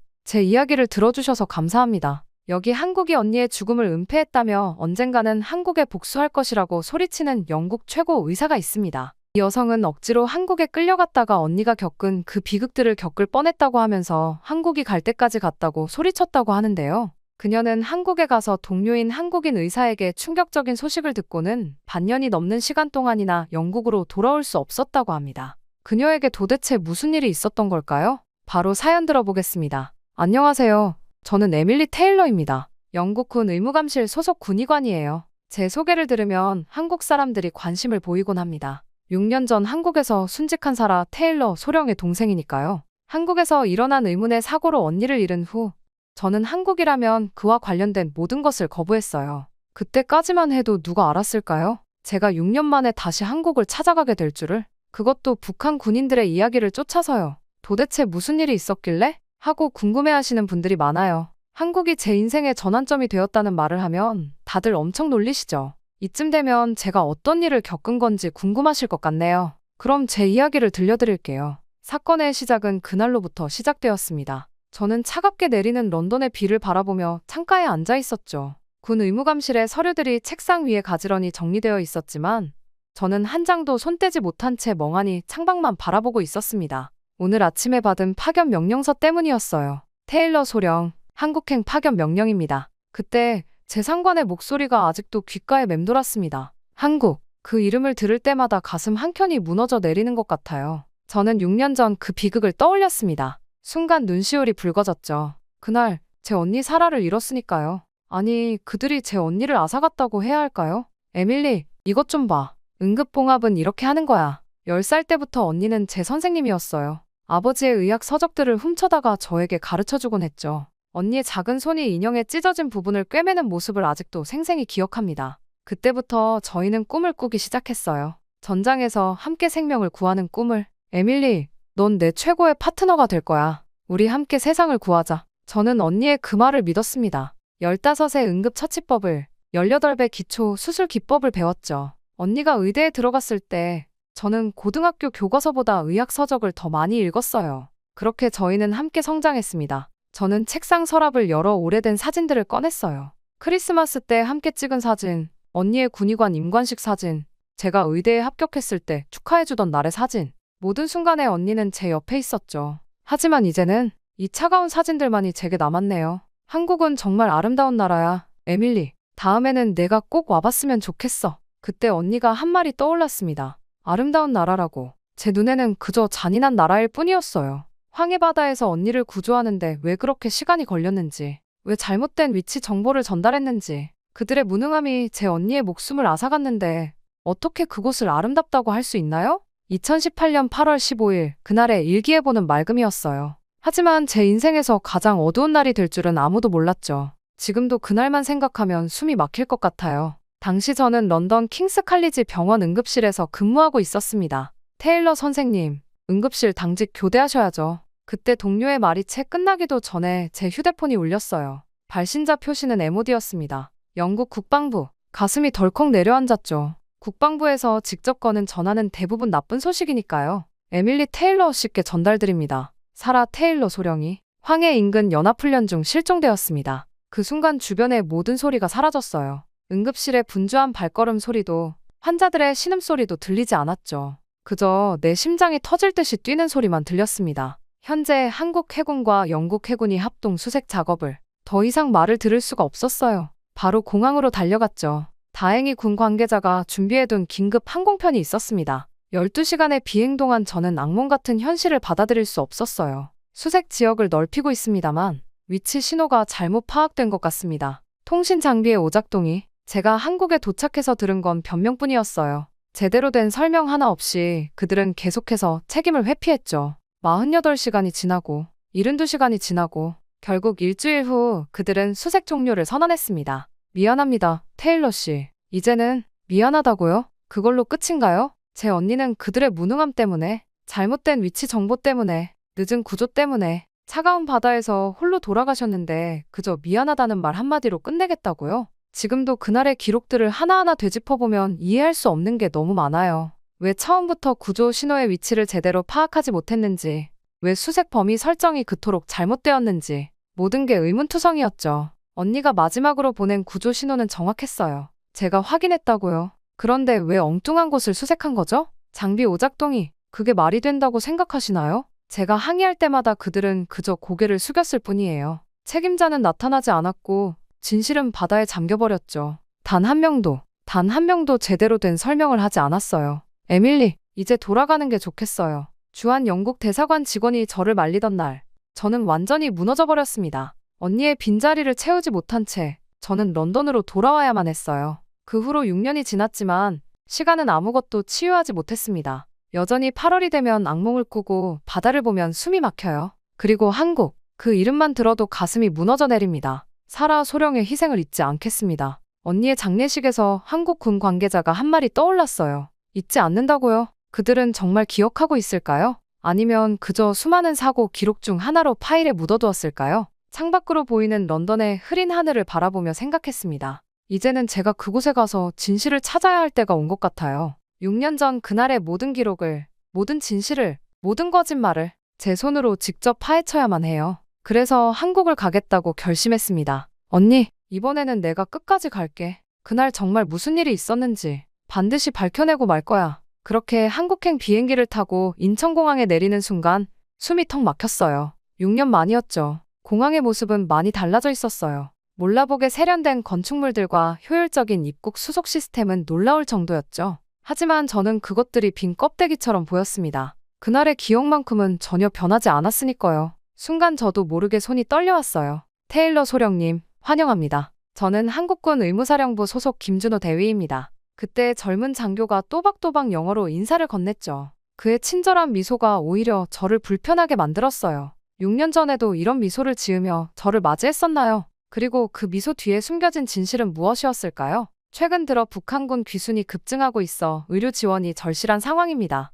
테일러 소령님의 도움이 꼭 필요합니다. 그렇게 차를 타고 이동하는 동안 김 대위가 제게 현 상황을 설명했어요. 귀순, 그런 단어는 제 관심 밖이었죠. 저는 창밖으로 스쳐 지나가는 황해를 바라보고 있었습니다. 소령님? 아, 네, 죄송해요. 계속 말씀해주세요. 김 대위의 말로는 최근 몇 달간 북한에서 넘어온 군인들의 수가 급증했다고 해요. 대부분 우크라이나 전선에 파병됐다가 탈출한 이들이라고 하네요. 그들의 건강 상태가 심각하다고 했습니다. 의료 기록이 전무한 상태라 진료가 쉽지 않습니다. 영국군의 선진 의료 시스템이 필요해요. 순간 김 대위의 말을 듣고 있자니 문득 이상한 생각이 들었어요. 왜 하필 저였을까요? 영국에는 수많은 군의관들이 있는데 하필 이곳에서 언니를 잃은 저를 다시 부른 이유가 뭘까요? 여기가 앞으로 소령님께서 근무하실 국군수도병원입니다. 병원 정문에 도착하자 가슴이 다시 조여왔어요. 현대식 건물 외관과 분주히 오가는 의료진들. 겉으로 보기엔 그저 평범한 군병원이었죠. 하지만 저는 알고 있었어요. 6년 전 이곳에서 언니의 사망 소식을 들었다는 걸. 테일러 소령님, 이쪽으로 모시겠습니다. 그렇게 사령부 건물로 향하는 동안 곳곳에서 저를 향한 시선이 느껴졌어요. 아마도 다들 알고 있겠죠? 6년 전 황해에서 실종된 영국 군의관의 동생이라는 걸. 북한군 의무병 출신들과 면담이 예정되어 있습니다. 그들의 증언이 매우 중요해요. 잠깐, 북한군 의무병이라고요? 순간 걸음을 멈췄습니다. 뭔가 이상했어요. 단순한 의료 지원이라기에는 너무 많은 것들이 얽혀 있는 것 같았죠. 혹시 제가 이곳에 오게 된 진짜 이유를 알려주실 수 있을까요? 순간 김 대위는 잠시 망설이더니 고개를 숙였어요. 그건 차차 알게 되실 겁니다. 그의 답변이 마음에 걸렸지만 지금은 따져 물을 때가 아니었어요. 일단은 주어진 임무에 집중해야 했죠. 하지만 한 가지는 확실했어요. 이번 파견은 단순한 의료 지원 그 이상의 무언가가 있다는 거. 사무실에 도착해서 책상에 앉으며 깊은 한숨을 내쉬었습니다. 창 너머로 보이는 하늘은 6년 전처럼 맑았어요. 그때처럼 평화로워 보이는 이 하늘 아래서 과연 어떤 진실이 저를 기다리고 있는 걸까요? 그렇게 한국에서의 일상이 시작되었습니다. 저는 의무 기록을 검토하는 것으로 하루를 시작했어요. 북한군 출신 환자들의 상태는 생각보다 심각했죠. 영양실조는 기본이고 제대로 된 치료를 받지 못해 악화된 상처들. 우크라이나 전선에서 그들이 겪었을 고통이 고스란히 전해져 왔습니다. 다음 환자 들어오세요. 그때 문이 열리고 마른 체격의 남자가 들어왔어요. 다른 환자들과 달리 그의 눈빛은 날카로웠죠. 뭔가 의료진을 보는 듯한 전문가적인 시선이었어요. 강우진입니다. 북한군 의무병이었습니다. 그때 그의 한국어를 김 대위가 통역해 주었어요. 하지만 제가 놀란 건 그의 다음 말 때문이었죠. 테일러 소령님, 혹시 사라 소령님의 동생이신가요? 순간 제 심장이 멈춘 것만 같았어요. 어떻게 이 사람이 언니를 알고 있죠? 손에 들고 있던 차트를 떨어뜨릴 뻔했습니다. 그날 바다에서 제가 함께 있었습니다. 귀가 이명을 일으키는 것 같았어요. 북한군이 언니가 함께 있었다는 사실이 믿겨지지 않았습니다. 잠시만요. 무슨 말씀이시죠? 그때 떨리는 목소리로 겨우 말을 이었습니다. 강우진은 잠시 고개를 숙이더니 천천히 입을 열었어요. 저는 그때 북한 잠수정에 타고 있었습니다. 우리는 비밀 훈련 중이었어요. 그리고 우리는 보았습니다. 사라 소령님의 배가 어떻게 되었는지. 순간 방 안의 공기가 얼어붙는 것 같았어요. 김대위도 간호사도 모두가 숨을 멈췄죠. 계속 말씀해주세요. 그렇게 시작된 강우진의 이야기는 충격적이었어요. 그날 황해에서는 북한군의 비밀 훈련이 진행되고 있었다고 해요. 그들은 언니의 배를 발견했고 도움을 줄 수도 있었대요. 하지만 우리는 돕지 못했습니다. 아니, 돕는 것이 허용되지 않았어요. 그게 우리의 규율이었으니까요. 그의 목소리에서 후회와 죄책감이 묻어났어요. 그는 의무병이었지만 생명을 구하지 못했죠. 그리고 그 죄책감이 그를 이곳까지 오게 만들었다고 해요. 사라 소령님은 끝까지 다른 이들을 걱정하고 계셨습니다. 마지막 순간까지도. 순간 강우진의 눈에서 눈물이 흘러내렸어요. 그는 계속해서 그날의 이야기를 들려주었죠. 어떻게 언니가 마지막까지 의연했는지, 어떻게 그들에게 손을 흔들며 미소 지었는지. 그래서 저는 더 이상 견딜 수 없었습니다. 우크라이나로 파병된 후 저는 탈출을 결심했어요. 그리고 사라 소령님의 동생을 꼭 만나야겠다고 생각했죠. 그때 진료실은 깊은 침묵에 잠겼어요. 저는 책상을 붙잡고 겨우 서 있었죠. 6년 동안 한국을 원망했던 제 마음이 산산조각 나고 있었습니다. 미안합니다. 정말 미안합니다. 강우진의 사과는 진심이었어요. 하지만 이제 저는 알았죠. 원망해야 할 대상이 따로 있다는 것을. 그리고 언니의 죽음이 단순한 사고가 아니었다는 것도. 강우진 씨, 더 자세히 말씀해 주실 수 있나요? 그날 정확히 무슨 일이 있었는지. 제 질문에 그는 천천히 고개를 끄덕였어요. 이제야 진짜 진실을 알 수 있을 것 같았습니다. 알겠습니다. 모든 것을 말씀드리겠습니다. 진료실 문을 잠그고 우리는 이야기를 시작했어요. 김대위는 통역을 하면서도 놀란 표정을 감추지 못했죠. 아마도 그도 이런 진실은 처음 듣는 것 같았어요. 그날은 특별 훈련이 있던 날이었습니다. 강우진의 이야기는 제가 알고 있던 모든 것을 뒤집어 놓았어요. 북한군은 그날 황해에서 특수부대 잠수 훈련을 진행하고 있었대요. 그리고 그들은 처음부터 언니의 배를 지켜보고 있었다는 거예요. 우리 상관들은 영국 군함의 동향을 면밀히 주시하라고 했습니다. 특히 의료선에 관심이 많았어요. 의료선이요? 왜죠? 강우진은 잠시 망설이더니 입을 열었어요. 그들은 서방 국가들의 의료 기술을 탐내고 있었습니다. 특히 최신 군용 의료 장비에 대해서. 순간 머리가 멍해졌어요. 설마 그날의 사고가. 네, 맞습니다. 그날의 충돌은 우연이 아니었어요. 차가운 물을 뒤집어 쓴 것 같았어요. 6년 동안 저는 한국군의 무능함을 탓했는데 실제로는 북한군이 계획적으로 처음엔 단순히 장비만 탈취하려고 했습니다. 하지만 사라 소령님이 너무 완강하게 저항하셨어요. 그분은 환자들의 의료 기록이 담긴 서버를 끝까지 지키려 하셨죠. 눈물이 왈칵 쏟아졌어요. 그랬구나. 언니다웠어요. 끝까지 자신의 책임을 다하려 했던 거죠. 그런데 우리 상관이 너무 과격했어요. 급하게 배를 들이받는 바람에 그만. 강우진의 목소리가 떨렸어요. 그는 의무병이었지만 그저 지켜볼 수밖에 없었다고 해요. 도와주고 싶었지만 그럴 수 없었대요. 사라 소령님은 마지막까지 의연하셨습니다. 심지어 저희에게 당신들도 언젠가는 이해하게 될 거예요라고 말씀하셨어요. 저는 가슴이 찢어질 것 같았어요. 언니는 죽음의 순간에도 그들을 미워하지 않았나 봐요. 오히려 이해하려 했다니. 그 후로 저는 괴로웠습니다. 우크라이나로 파병되고 나서 더욱 그랬죠. 거기서 저는 보았어요. 우리처럼 의료품도 없이 전선으로 내몰리는 군인들을, 죽어가는 동료들을. 강우진의 이야기는 계속되었어요. 우크라이나 전선의 북한군들은 최소한의 의료 지원도 없이 싸움터로 내몰렸대요. 부상자들은 제대로 된 치료도 받지 못한 채 방치되었고. 그래서 저는 결심했습니다. 탈출하기로. 그리고 사라 소령님의 죽음에 대한 진실을 밝히기로. 이제야 모든 게 이해가 되었어요. 왜 언니의 구조 신호가 제대로 전달되지 않았는지, 왜 수색이 엉뚱한 곳에서 이루어졌는지. 북한군이 모든 통신을 방해하고 있었던 거예요. 테일러 소령님, 더 있습니다. 강우진이 조심스럽게 말을 이었어요. 그의 표정이 더욱 진지해졌죠. 지금 우크라이나에는 수많은 북한 의료진들이 있습니다. 그들도 저처럼 도망치고 싶어 합니다. 하지만 방법을 모르죠. 그들에게는 도움이 필요합니다. 순간 언니의 마지막 말이 떠올랐어요. 너도 언젠가는 이해하게 될 거야. 이제 저는 언니가 무슨 말을 하고 싶었는지 알 것 같았어요. 저는 언니를 위해서 무언가 하고 싶다는 생각이 문득 들었습니다. 언니가 했던 것처럼 그들을 지키고 싶었어요. 그리고 되물었죠. 강우진 씨, 제가 어떻게 도울 수 있을까요? 제 질문에 그의 눈이 반짝였어요. 마치 오래 기다려온 말을 드디어 듣는 것처럼. 우리가 함께 그들을 구할 수 있을 것 같습니다. 먼저 우리 시설부터 둘러보시는 게 좋을 것 같습니다. 그렇게 강우진과의 충격적인 대화가 끝나고 저는 김대위에게 제 뜻을 전달했습니다. 의료품 없이 전쟁터로 내몰린 그들을 도와야겠다는 제 뜻을요.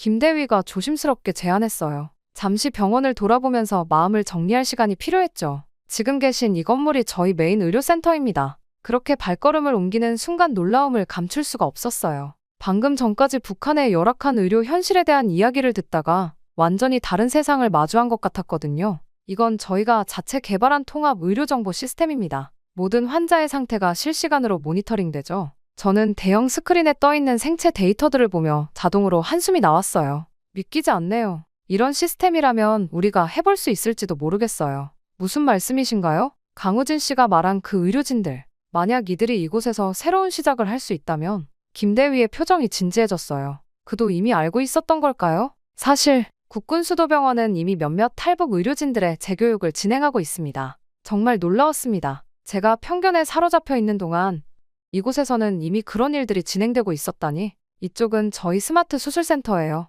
그때 수술실 유리창 너머로 최신형 로봇 수술 시스템이 보였어요. 영국에서는 아직 시범 도입 단계인 장비였는데 이미 실전 운용 중이라니. 죄송해요. 제가 많이 오만했던 것 같아요. 한국의 의료 수준을 너무 낮게 봤네요. 괜찮습니다. 대신 이제는 함께 힘을 모아볼 수 있지 않을까요? 김대위의 제안에 고개를 끄덕였어요. 맞아요. 이제는 서로를 의심하고 원망할 때가 아니었죠. 우리가 가진 이 모든 시스템과 기술, 그들에게 새로운 희망이 될 수 있을 거예요. 사무실로 돌아와 강우진과 마주 앉았습니다. 이제는 구체적인 계획을 세워야 할 때였어요. 우선 우크라이나에 있는 5명의 의료진, 그들과 어떻게 연락할 수 있을까요? 국제의료지원단을 통하면 가능할 것 같습니다. 특히 외과 전문의 박민호 선생은 지금 가장 위급한 상황이에요. 저는 메모를 시작했어요. 한 명, 그들을 구출할 방법을 찾아야 했죠. 김대위님, 혹시 국제의료지원단과 연락할 방법이 있을까요? 네, UN 산하 의료지원단과 협력 채널이 있습니다. 공식적으로는 의료품 지원 명목으로. 그렇게 김대위님과 저는 대화를 이어갔고 계획이 구체화되어 갔어요. 마치 퍼즐 조각이 하나씩 맞춰지는 것 같았죠. 다음날 이른 아침, 강우진이 제게 찾아와 어떤 쪽지 한 장을 내밀었습니다. 이건 박민호 선생의 마지막 메시지입니다. 그때 강우진이 건넨 종이에는 떨리는 글씨로 쓰여진 내용이 있었어요.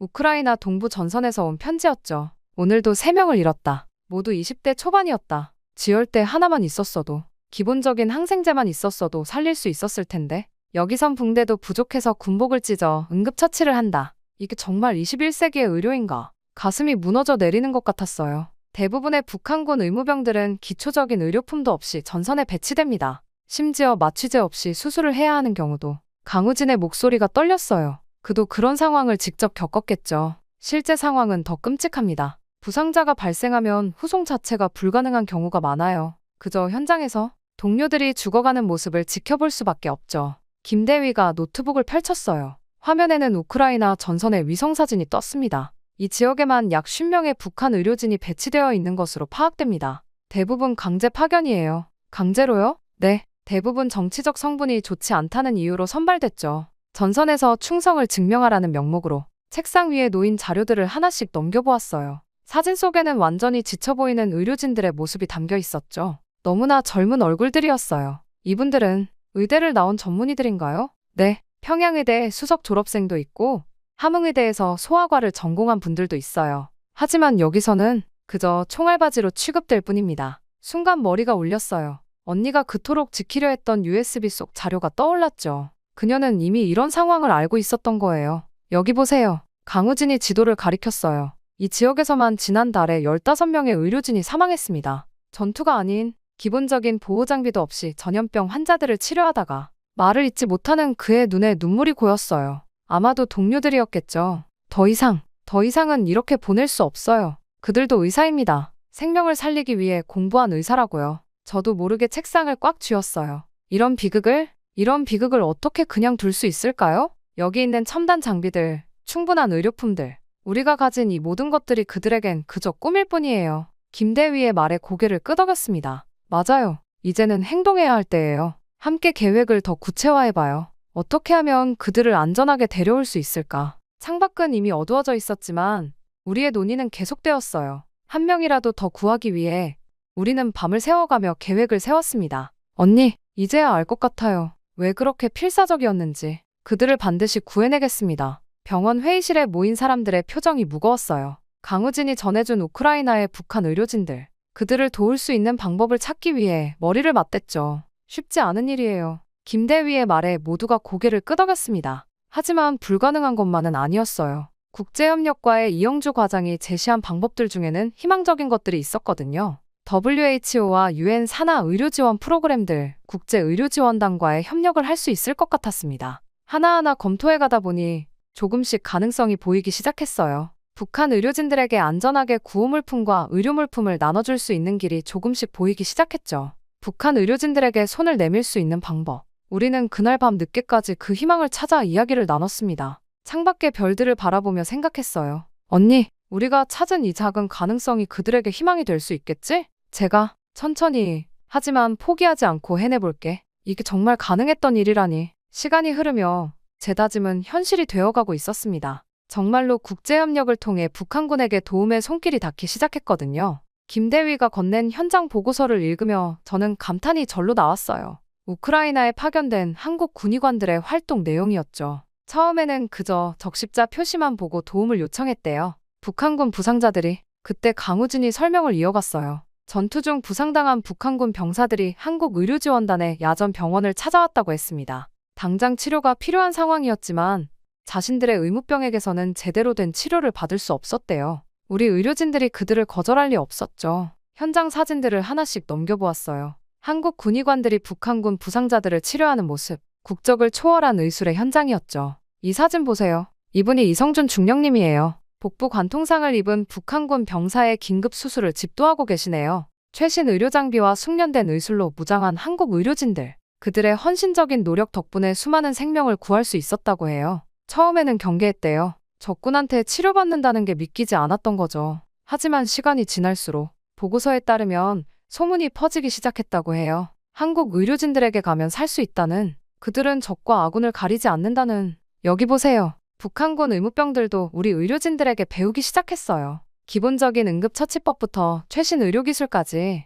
그 사진 속에는 한국 군의관들이 북한 의무병들에게 의료 교육을 하는 모습도 있었어요. 그들의 눈빛이 달라져 있었죠. 두려움 대신 존경과 감사가 담겨 있었어요. 이제는 매일 밤 몰래 찾아온대요. 의료 지식을 배우기 위해서. 강우진의 목소리가 떨렸어요. 그도 저런 시절이 있었겠죠. 덕분에 많은 것이 달라졌습니다. 부상자 생존율도 높아졌고 무엇보다 그들의 마음이 열렸어요. 보고서 마지막 페이지에는 놀라운 통계가 있었어요. 한국 의료진의 도움을 받은 북한군 중 상당수가 이후 귀순을 선택했다는 자료가 첨부되어 있었거든요. 이게 바로 우리가 찾던 희망이에요. 순간 저는 김대위의 말에 고개를 끄덕였습니다. 그래요. 거창한 작전이나 계획이 아닌 그저 의술을 통한 진심 어린 도움. 그것이 그들의 마음을 열게 한 거죠. 언니, 우리가 찾은 답이에요. 한국의 의료진들이. 그들이 보여준 인류애가 새로운 길을 열어주고 있어요. 창밖으로 보이는 하늘이 유난히 맑았어요. 마치 언니도 이 소식을 기뻐하고 있는 것처럼. 영국으로 돌아가시기 전에 꼭 보여드리고 싶은 곳이 있습니다.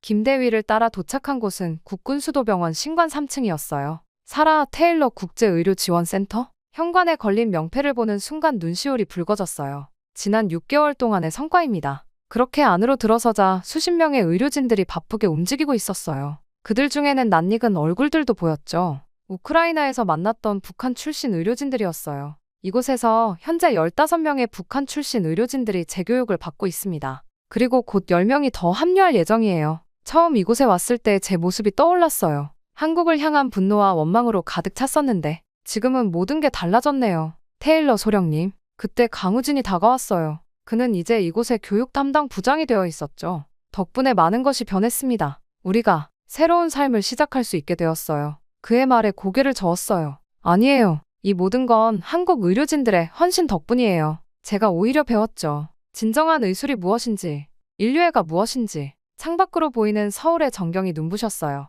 6개월 전 이곳에 다시 오겠다는 결심을 했을 때는 몰랐죠. 제가 이렇게 많이 변화할 거라는 것을. 그렇게 제가 영국으로 돌아가야 할 시간이 되었습니다. 여기 올 때까지만 해도 반년이라는 시간이 이렇게 빠르게 흘러버릴 거라곤 상상치 못했는데 말이죠. 이제 곧 떠나시는군요. 김대위의 말에 저는 고개를 끄덕였어요. 네, 하지만 이제는 달라졌어요. 제가 영국에서 할 수 있는 일들이 보이거든요. 제 손에는 새로운 계획서가 들려 있었어요. 영국 국방부와 한국의 의료진들이 협력하는 국제의료지원 프로그램. 이제는 제가 그 가교 역할을 하게 될 거예요. 언니, 이제야 알 것 같아. 왜 언니가 이곳을 사랑했는지. 그리고 왜 그토록 이들을 돕고 싶어 했는지 그때 마지막으로 병원을 둘러보며 생각했어요. 이곳에서 저는 진정한 의술을 배웠습니다. 국적과 이념을 넘어서는 생명의 가치를, 그리고 용서와 화해가 만들어내는 기적도 배웠다는 걸 느꼈습니다. 테일러 소령님, 비행기 시간이 됐습니다. 김대위의 말에 저는 고개를 끄덕였어요. 이제 떠날 시간이네요.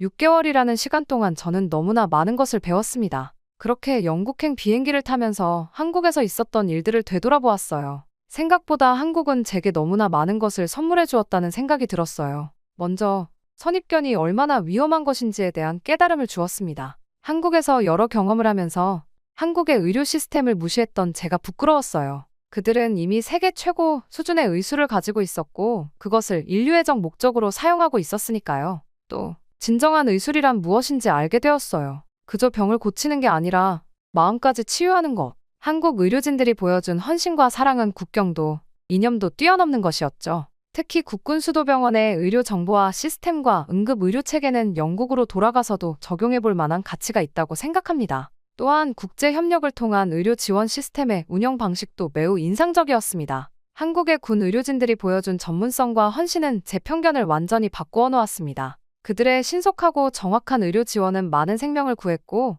이는 의료인으로서 크게 배울 점이었습니다. 그리고 용서의 힘을 배웠어요. 제가 그토록 원망했던 이곳에서 오히려 희망을 발견하다니, 편견과 증오를 내려놓았을 때 비로소 보이는 것들이 있다는 걸 이제는 알게 되었습니다. 이제 나도 언니처럼 넓은 시야를 가지게 된 것 같아. 마지막으로 병원을 바라보며 중얼거렸어요. 언니는 이미 알고 있었던 거겠죠. 의술에는 국경이 없다는 것을. 그리고 그것이 평화를 향한 첫걸음이 될 수 있다는 것도. 다음에 올 때는 언니를 보러 올게. 이제 저는 이곳에서의 경험을 바탕으로 영국과 한국의 의료 협력 관계를 더욱 발전시키는 데 기여하고자 합니다. 한국에서 배운 의료 시스템과 기술들은 분명 영국 의료 체계 발전에도 도움이 될 것입니다. 한국이 아니었다면 언니의 죽음에 대한 진실도, 새롭게 생긴 의사로서의 꿈도 꾸지 않았을 테니까요. 이야기를 하다 보니 여기까지 오게 되었네요. 제 이야기는 여기까지입니다. 끝까지 귀중한 시간을 내어 들어주신 모든 분들께 감사드립니다. 행복하세요. 안녕하세요. 감동저장소입니다.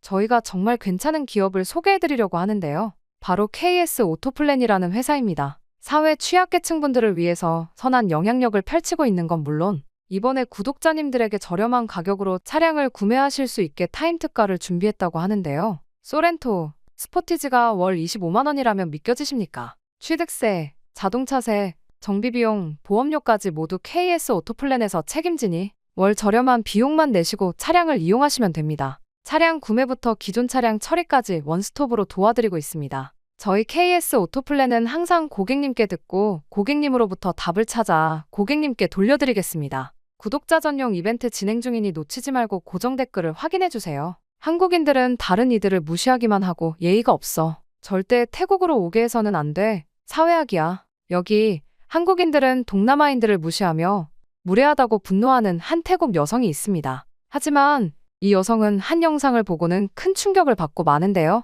심지어는 곧바로 짐을 싸 한국으로 향했다고 합니다. 대체 이 여성이 본 영상은 무엇일까요? 안녕하세요. 저는 태국의 방콕에서 여행 블로그를 운영하고 있는 솜차이 블룽이라고 합니다. 제 블로그는 구독자가 10만 명이 넘는 인기 블로그랍니다. 매일 수백 개의 댓글이 달리고 수천 개의 좋아요가 쌓이죠. 하지만 요즘 제 블로그가 논란의 중심에 서 있다는 걸 고백해야 할 것 같네요. 사실 저는 한국에 대해 꽤 강한 편견을 가지고 있거든요. 이런 감정이 어디서 시작됐는지 생각해보면 아마도 대학생 때로 거슬러 올라갑니다. 방콕 시내의 한 호텔에서 아르바이트를 했을 때였죠. 반짝이는 샹들리에 아래에서 한국인 관광객들이 저를 마치 하인처럼 대하던 그 순간들이 아직도 선명하게 기억납니다. 야, 이리 와. 이런 식의 시끄럽게 소리치는 목소리와 과할 정도로 지적하는 모습들이 말이에요. 그들의 목소리에 담긴 거만함이 아직도 귓가에 맴돌아요. 그런 모습뿐만이 아니에요. 한 번은 제가 한 한국 꼬마 관광객이 너무 귀여워서 웃으며 손을 흔들었는데 그 부모가 저를 째려보며 가지 않겠어요? 마치 저를 더럽다는 듯이 쳐다보는 것 같았어요. 혹여나 제가 쓰다듬기라도 할 거라고 생각한 걸까요? 그럴 생각도 없었지만 그렇게 벌레 보듯이 쳐다보는 눈빛은 아직도 제 가슴이 남아있습니다. 게다가 이번에 한국이 저희 태국 사람들을 입국 거부한 적이 있잖아요. 물론 모두는 아니지만 많은 사람들이 입국을 거부당했고 심지어는 구금되었다가 태국으로 돌려보내진 적도 있다고 하더군요. 저희 나라에서 불법 체류자가 많이 들어온다나 뭐라나. 심지어는 고위직과 유명 인사들도 불허를 받았다던데 이건 좀 너무하지 않나요? 이런 모습들로 봤을 때 그들이 저희를 무시한다고 느낄 수밖에 없어요. 지들이 얼마나 잘났길래 다른 사람들을 무시하나요? 그 이후로 한국에 대한 정이 완전히 떨어져 버리고 말았습니다. 결국 자연스럽게 한국 문화에 대한 거부감이 제 마음 깊숙이 자리 잡기 시작했어요. 그러다 보니 블로그에 여행 정보를 올리면서도 한국 관련 콘텐츠만 올리면 자연스럽게 비판적인 톤이 묻어나왔죠. 한국의 카페는 비싸기만 하고 맛은 별로예요. 한국 관광지는 인위적이고 상업적이에요. 이런 식으로 말이죠. 키보드를 두드릴 때마다 과거의 불쾌한 기억들이 되살아나서 그래 더 날카로운 비판을 담게 되었어요. 하지만 제 가장 친한 친구 피차이는 저와는 정반대예요. 그 친구의 방에 들어가면 한국 아이돌 포스터가 벽을 가득 채우고 있죠. 형형색색의 포스터들이 마치 작은 미술관 같아요. 컴퓨터에선 항상 한국 드라마가 재생되고 있고 책상 위엔 한국어 교재가 차곡차곡 쌓여 있어요. 포스트잇마다 한국어 단어들이 빼곡히 적혀 있죠. 심지어 요즘은 K-팝 댄스 학원까지 다니기 시작했다네요. 땀에 젖은 연습복을 입고 돌아와서도 행복해 보이는 피차이를 볼 때마다 저는 이상한 감정이 듭니다. 솜차이, 한국 문화를 제대로 이해하려고 노력해 본 적은 있어? 피차이가 종종 저에게 이렇게 물어보곤 해요. 그럴 때마다 저는 침묵하거나 대충 둘러대곤 했죠. 솔직히 말하면 없죠. 그럴 필요성을 못 느꼈으니까요. 우리를 그렇게나 홀대하는 그들에게 제가 왜 그런 관대함을 베풀어야 하나요? 그런데 요즘 들어 이상한 점을 발견했습니다. 밤늦게 노트북 화면을 들여다보며 제가 쓴 한국 관련 게시물에 달리는 댓글들을 읽곤 하는데요. 태국인이 왜 이렇게 한국을 싫어하지? 우리가 뭘 잘못했다고. 이런 편견이 있는 줄 몰랐네요. 제가 대신 죄송합니다. 이러한 몇몇 한국인들의 댓글이 달렸거든요. 한국 독자들의 이러한 반응을 보면서 제 마음 한켠이 불편해지기 시작했습니다. 특히 어제는 피차이와 크게 다퉜어요. 코코넛 밀크티를 마시며 평화롭게 이야기를 나누다가 제가 쓴 최근 블로그 포스트 때문에 분위기가 차가워졌거든요. 한국의 문화 제국주의, 동남아시아를 무시하는 한국이라는 제목의 글이었는데 피차이는 제 글을 읽고 눈물을 보였어요. 그의 눈물이 밀크티 잔에 떨어지는 걸 보면서 제 마음도 덩달아 아파왔습니다. 넌 정말 한국 문화의 진정한 가치를 모르는 것 같아. 난 한국 드라마를 통해 가족의 소중함을 배웠고 K-팝을 통해 꿈을 키웠어. 그게 어떻게 문화 제국주의가 될 수 있니? 피차이의 떨리는 목소리가 제 가슴을 후벼 팠어요. 그래서인지 오늘 아침 저는 평소처럼 노트북을 펼치고 블로그에 새 글을 쓰려다가 멈췄어요. 키보드 위에 올려둔 손가락이 떨리더라고요. 모니터 화면에 비친 제 모습이 낯설게 느껴졌어요. 이제껏 제가 써온 글들이 과연 진실을 담고 있었던 걸까요? 아니면 그저 제 편견을 정당화하기 위한 도구였던 걸까요? 머리가 복잡해 글을 도저히 쓸 수가 없더라고요. 그리고 그 상태는 며칠 동안 지속되었어요. 그러다 제 인생을 뒤집을 만한 일이 일어나고 말았죠. 그날은 평소와 같이 평화로운 아침이었어요. 평소처럼 발코니에서 바라보는 방콕의 풍경이 익숙하게 펼쳐져 있었죠. 평소와 같이 따뜻한 커피 한 잔을 들고 SNS를 둘러보던 그 순간 제 일상이 흔들리기 시작했습니다. 타임라인이 온통 시끄러워져 있더군요. 몇 주 전부터 인터넷을 떠들썩하게 만들었던 그 외국인 유튜버가 또다시 화제의 중심에 섰더군요. 순간 그가 태국에서 저지른 일들이 떠올랐어요. 그는 충격적인 콘텐츠로 유명했죠. 태국에서도 사람들에게 시비를 걸고 다니며 조롱하는 콘텐츠를 올려 사람들의 붕괴를 샀죠. 그의 영상은 매번 큰 논란을 일으켰지만 관광객이라는 이유로 경찰도 제대로 된 조치를 취하지 못했어요. 그저 SNS 조회수를 올리기 위한 저질 행각이라며 모두가 한숨만 쉬었던 기억이 납니다. 하지만 오늘 올라온 영상은 달랐습니다. 한국에서 네온사인들이 켜진 초저녁, 붉은빛과 파란빛이 뒤섞인 거리에서 그 유튜버가 또 평소처럼 장난을 치고 있었죠. 그리고 한국의 소녀상을 조롱하듯이 놀리고 있었어요. 소녀상을 껴안고 그 앞에서 춤을 추는 영상은 제 눈살까지 찌푸려지게 만들더군요. 그러다 갑자기 화면 한쪽에서 한 남성이 나타났어요. 그는 말없이 다가와 유튜버의 얼굴에 주먹을 날렸습니다. 둔탁한 타격음과 함께 그는 그대로 바닥에 쓰러졌고 그의 카메라도 아스팔트 위로 떨어졌죠. 주변에 있던 사람들이 놀라 뒤로 물러서더군요. 유튜버는 바닥에 나뒹굴고 있었고요. 저는 그 영상을 보면서 눈을 의심했습니다. 손가락이 떨리는 걸 느끼며 다시 한번 재생 버튼을 눌렀죠. 믿기지가 않았거든요. 태국에서는 그토록 활개를 치던 사람이 저렇게 단 한 방에 제압당하다니. 솔직히 말하면 제 안에서 복잡한 감정이 충돌했어요. 한편으론 통쾌했지만 다른 한편으론 뭔가 불편했달까요? 마치 제 안에 있던 편견이라는 벽이 조금씩 균열을 일으키는 것 같았어요. 그때 전화벨이 울렸습니다. 평소 즐겨 듣는 태국 팝송 벨소리가 울리자마자 발신자가 피차이라는 걸 직감적으로 알 수 있었죠. 수화기 너머로 들리는 목소리가 평소보다 한 옥타브는 높아 보였어요. 솜차이, 영상 봤어? 대단하지 않아? 역시 한국인들은 달라. 한국인들은 정의감이 있어. 피차이의 목소리에는 마치 자기가 직접 그 자리에 있었던 것처럼 흥분이 가득했어요. 피차이의 흥분된 목소리를 들으며 저는 창밖을 바라봤습니다. 방콕의 하늘은 여전히 맑았지만 제 마음속은 왠지 흐릿했습니다. 아침 햇살 아래 반짝이는 고층 빌딩들 사이로 하얀 구름이 천천히 흘러가고 있었죠. 진짜일까? 제가 중얼거렸죠. 설마 이것도 그냥 조회수를 위해 연출된 거 아닐까? 피차이가 긴 한숨을 쉬더군요. 수화기 너머로도 그의 실망감이 고스란히 전해져 왔어요. 또 그런 식으로 생각하는 거야? 넌 왜 항상 한국과 관련된 건 부정적으로만 보려고 해? 그 말에 제가 움찔했어요. 문득 며칠 전 제가 했던 고민이 떠올랐거든요.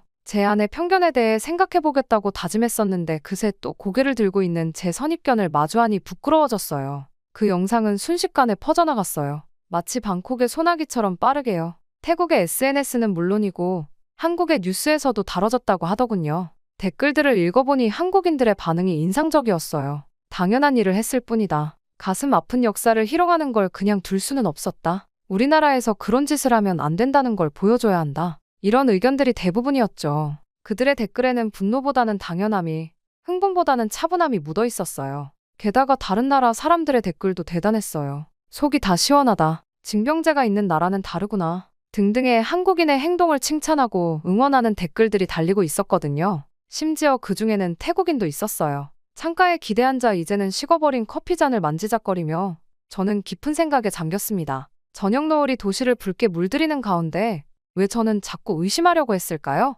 영상이 진짜든 가짜든 그게 정말 중요한 걸까요? 오히려 중요한 건 제가 왜 항상 부정적인 시각으로 바라보려 하는지 그 이유를 찾는 게 아닐까요? 발코니에 나가 방콕의 밤 공기를 들이마시며 휴대폰을 들어 영상을 다시 한번 재생했습니다. 이번에는 조금 다른 시선으로 보게 되더군요. 그저 한국인이 누군가를 때린 영상이 아니라 불의를 보고 참지 못한 한 사람의 용기가 담긴 순간으로요. 그의 행동이 폭력적이었을지는 몰라도 그 이면에 담긴 정의로움은 부정할 수 없었죠. 제 블로그에 이 이야기를 어떻게 담아낼지 고민하다가 오늘은 그냥 생각을 정리하는 시간을 가져보기로 했습니다. 그렇게 밤늦게 도시의 소음이 조금 잦아들 무렵 저는 피차이에게 문자를 보냈어요. 내 말이 맞았을지도 몰라. 내일 만나서 이야기 좀 할까? 곧바로 답장이 왔죠. 당연하지. 난 늘 널 기다리고 있잖아. 우리 카페에서 만날까? 그의 메시지에는 늘 그렇듯 따뜻함이 묻어 있었습니다. 창밖으로 보이는 방콕의 야경이 평소보다 더 반짝이는 것 같네요.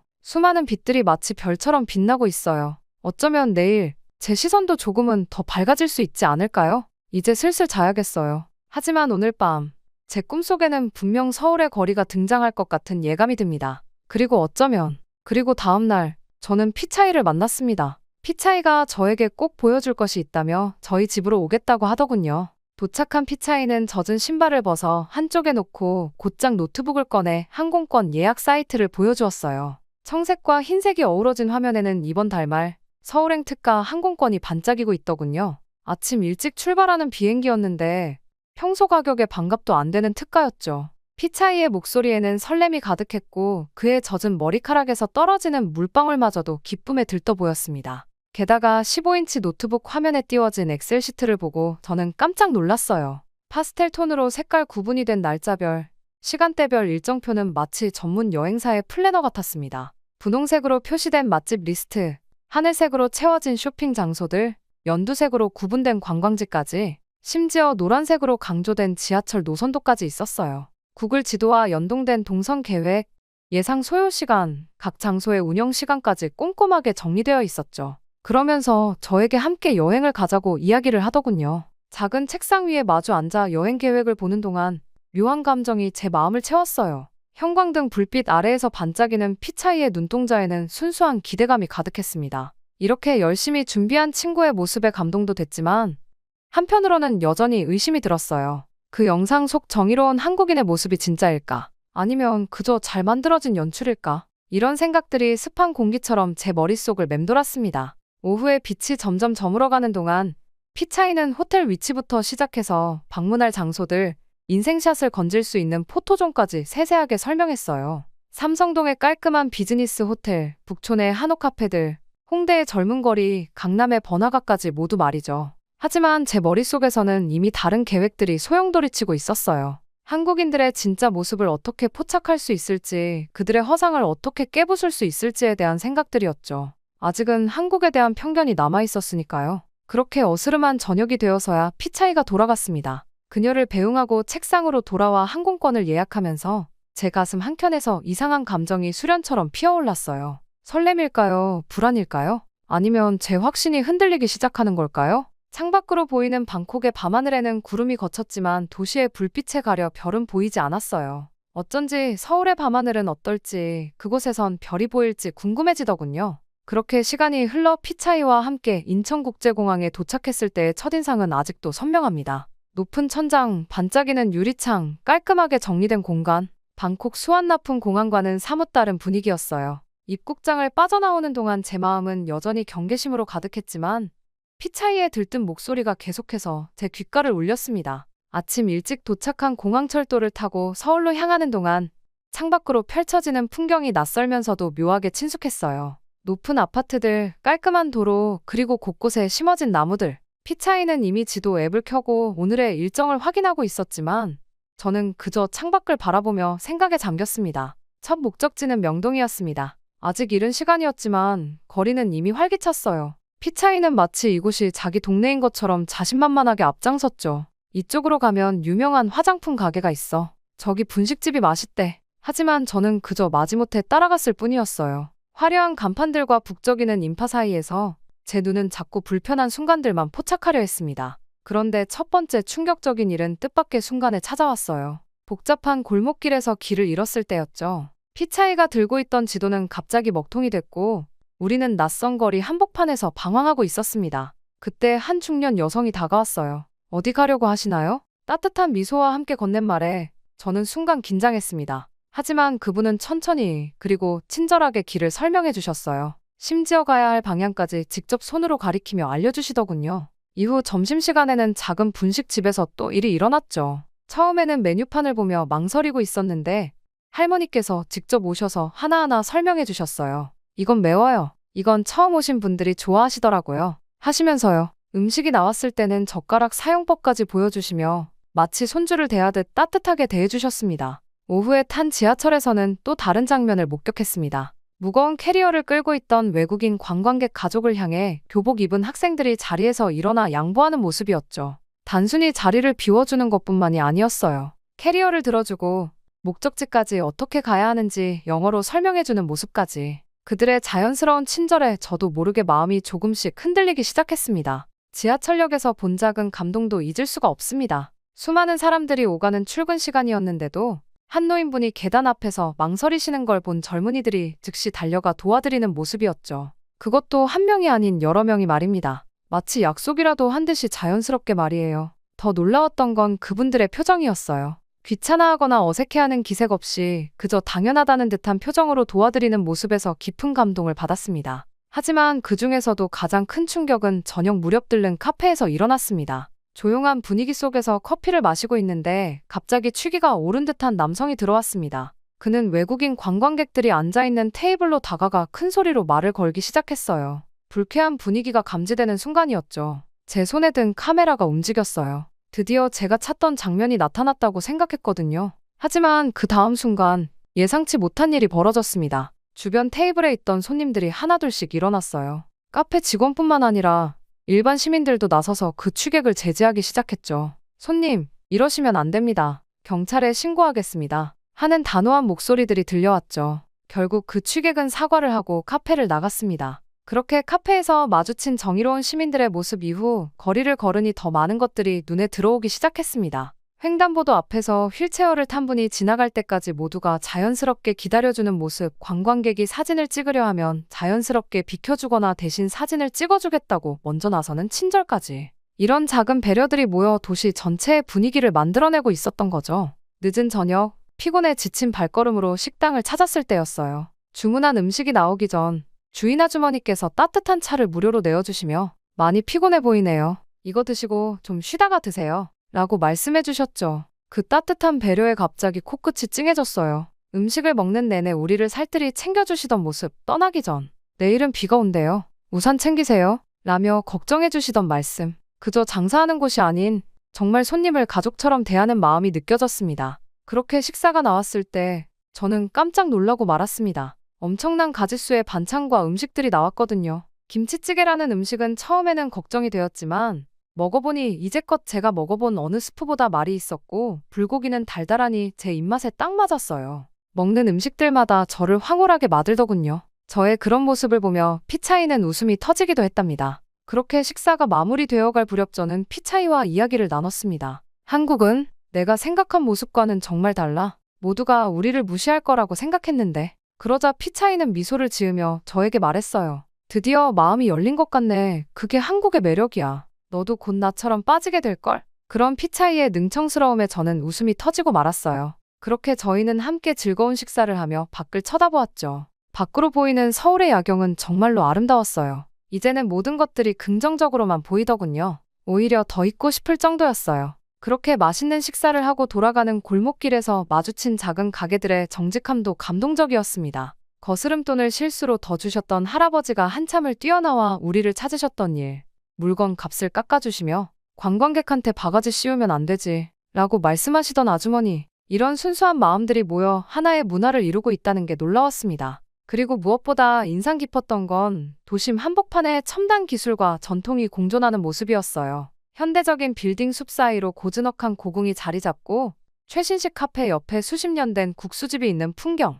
이런 조화로운 모습이 서울만의 독특한 매력을 만들어내고 있었죠. 특히 젊은이들이 한복을 입고 고궁을 거니는 모습을 보며 전통과 현대를 자연스럽게 받아들이는 그들의 유연함이 부러워졌어요. 밤이 깊어 호텔로 돌아오는 길, 편의점에서 마지막 감동을 받았습니다. 계산대 앞에서 외국인 관광객이 카드 결제에 어려움을 겪고 있었는데 늦은 시간임에도 직원분이 끝까지 친절하게 설명해 주시더군요. 심지어 다음에 올 때는 어떻게 하면 좋을지까지 자세히 알려주시는 모습을 보며 이런 게 진정한 서비스 정신이구나 하는 걸 배웠습니다. 이제 제 카메라에는 불편한 장면을 찾아 헤매던 처음의 의도와는 전혀 다른 사진들이 가득해요. 타인을 배려하는 시민들의 모습, 친절을 베푸는 상인들의 미소, 전통과 현대가 어우러진 도시의 풍경. 이것이 진짜 서울의 모습이었나 봅니다. 제가 그동안 얼마나 편협한 시각으로 세상을 보고 있었는지 부끄러워질 뿐이에요. 창밖으로 보이는 서울의 야경이 이제는 다르게 보입니다. 반짝이는 도시의 불빛들이 마치 별처럼 빛나고 있었어요. 그리고 그 불빛처럼 제 마음속 어딘가에서도 작은 빛이 반짝이기 시작한 것 같았습니다. 아직은 희미한 빛이었지만 분명 그곳에 있었어요. 편견이라는 어둠을 조금씩 밀어내는 작은 희망의 빛이었죠. 호텔 창밖으로 보이는 서울의 야경이 더욱 아름답게 느껴졌습니다. 이제는 알 것 같아요. 한 도시의 진정한 아름다움은 화려한 건물이나 발달된 시설이 아닌 그곳에 사는 사람들의 마음가짐에서 비롯된다는 것을. 서울은 제게 그 소중한 깨달음을 선물해 주었습니다. 그리고 며칠 뒤 태국으로 돌아가기 위해 인천공항으로 향하는 택시 안. 창밖으로 비치는 아침 햇살이 유난히 반짝여 보였어요. 일주일간의 서울 여행이 마치 꿈처럼 느껴졌습니다. 휴대폰 갤러리에 담긴 수백 장의 사진들이 이 여행이 현실이었음을 증명해주고 있었죠. 공항에 도착해서 체크인을 마치고 출국 심사를 기다리는 동안 저는 노트북을 펼쳤어요. 평소처럼 블로그에 글을 쓰려고요. 하지만 이번에는 뭔가 달랐습니다. 화면에 비치는 제 얼굴에는 망설임과 결심이 교차하고 있었어요. 타이틀바에 천천히 글자를 입력했습니다. 내가 틀렸습니다. 편견에 사로잡혀 있던 나의 이야기. 타이핑을 하며 손가락이 키보드 위에서 잠시 멈칫했습니다. 지금까지 한 번도 써보지 않은 종류의 글이었거든요. 하지만 이제는 써야 할 때라는 걸 알았습니다. 깊은 숨을 들이쉬고 천천히 타이핑을 시작했어요. 안녕하세요. 방콕의 여행 블로거 솜차이입니다. 오늘은 평소와 다른 이야기를 들려드리려고 해요. 그동안 제가 얼마나 큰 편견에 사로잡혀 있었는지, 그리고 어떻게 그 편견이 깨어졌는지에 대한 이야기입니다. 한 글자 한 글자를 입력할 때마다 지난 일주일간의 기억이 물결처럼 밀려왔어요. 낯선 곳에서 만난 따뜻한 시선들, 기대하지 않았던 친절, 그리고 제 마음속 편견이 무너져 내리던 순간들. 모든 기억이 선명하게 떠올랐습니다. 처음 서울행 비행기에 올랐을 때만 해도 제 마음은 차갑기만 했어요. 블로그에 쓸 비판적인 글거리를 찾아다닐 생각뿐이었죠. 하지만 서울은 제게 완전히 다른 모습을 보여주었습니다. 글을 쓰면서 지하철에서 만났던 친절한 시민들, 골목골목에서 마주쳤던 따뜻한 미소들, 그리고 그 카페에서 목격했던 정의로운 순간까지 모든 기억이 물밀듯이 쏟아져 나왔어요. 길을 잃고 헤매던 그 순간, 자발적으로 다가와 도움을 준 시민들, 식당에서 만난 따뜻한 정, 밤늦게까지 친절을 잃지 않았던 편의점 직원까지. 이런 작은 순간들이 모여 제 편견의 벽을 허물어뜨렸습니다. 그동안 제가 얼마나 좁은 시각으로 세상을 바라보고 있었는지 이제야 깨닫게 되었어요. 피차이가 제 어깨 너머로 글을 읽고 있었네요. 그의 얼굴에 환한 미소가 번졌어요. 솜차이, 드디어. 그의 목소리에는 기쁨과 자부심이 가득했습니다. 많은 분들이 제 블로그를 통해 한국에 대한 인상을 형성하셨을 거예요. 그동안 제가 써온 편향된 글들이 얼마나 많은 분들의 생각에 영향을 미쳤을지 생각하니 마음이 무거워집니다. 하지만 이제는 달라질 거예요. 진실된 모습, 있는 그대로의 모습을 전하고 싶습니다. 글을 쓰면서 눈시울이 붉어지는 걸 느꼈어요. 그동안 제가 얼마나 어리석었는지, 한 번의 안 좋은 경험으로 모든 것을 단정지었던 제 모습이 부끄러웠습니다. 서울은 제게 많은 것을 가르쳐 주었어요. 진정한 친절이 무엇인지, 배려가 무엇인지, 그리고 무엇보다 편견 없이 세상을 바라보는 법을 배웠습니다. 이제 저는 다시 시작하려고 해요. 더 넓은 시각으로, 더 따뜻한 마음으로 세상을 바라보며 글을 쓰겠습니다. 마지막 문장을 입력하고 잠시 화면을 바라보았어요. 그동안 써왔던 어떤 글보다도 진실된 마음이 담긴 것 같았습니다. 게시 버튼을 누르자 이상한 해방감이 느껴졌어요. 마치 오랫동안 짊어지고 있던 무거운 짐을 내려놓은 것처럼.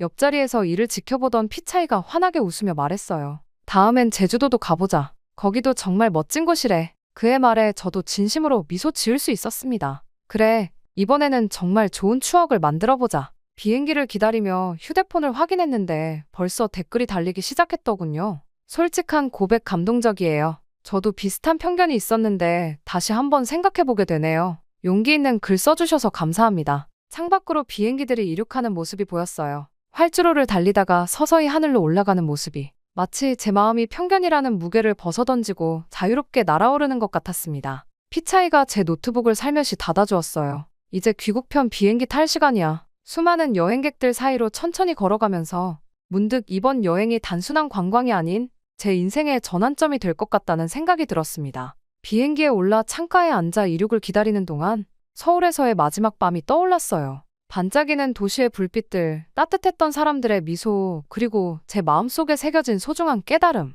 이 모든 것들이 제 삶의 새로운 나침반이 될 것 같았습니다. 비행기가 하늘로 솟아오르며 창밖으로 서울의 전경이 점점 작아져 갔어요. 하지만 제 마음속에서는 오히려 더 선명해지는 것 같았습니다. 이제는 알 것 같아요. 진정한 여행이란 단순히 장소를 옮기는 게 아니라 마음의 거리를 좁히는 것이라는 걸. 피차이가 제주도 여행 가이드북을 펼치며 이것저것 설명하기 시작했어요. 이번에는 예전과 달리 진심으로 귀 기울여 들을 수 있었습니다. 마치 새로운 세상이 열린 것처럼 모든 것이 신선하고 기대되었거든요. 방콕으로 돌아가는 비행기 안에서 저는 조용히 다짐했습니다. 앞으로는 더 이상 편견의 벽을 쌓지 않겠다고. 그리고 제가 경험한 이 변화의 이야기로 누군가에게 작은 희망이 되어주고 싶다고. 창밖의 구름들이 마치 제 새로운 시작을 축복해주는 것 같았어요. 태국으로 돌아가는 비행기에서 바라본 하늘은 서울에서 보았던 것과 똑같은 하늘이었습니다. 결국 우리 모두는 같은 하늘 아래에서 살아가고 있는 거죠. 단지 서로를 이해하려 노력하느냐 마느냐의 차이일 뿐. 이제 저는 그 차이를 잘 알 것 같아요. 이번 한국 여행은 그 어느 때보다 저에게 큰 가르침을 주었어요. 아마 평생 이번 여행은 잊지 못할 여행으로 남아있을 것 같네요. 피차이와 저는 이미 제주도 여행을 기획하고 있어요. 그곳에서는 또 어떤 아름다운 모습들을 보게 될지 벌써부터 기대가 됩니다. 저에게 아름다운 추억을 주어서 고마워요. 한국.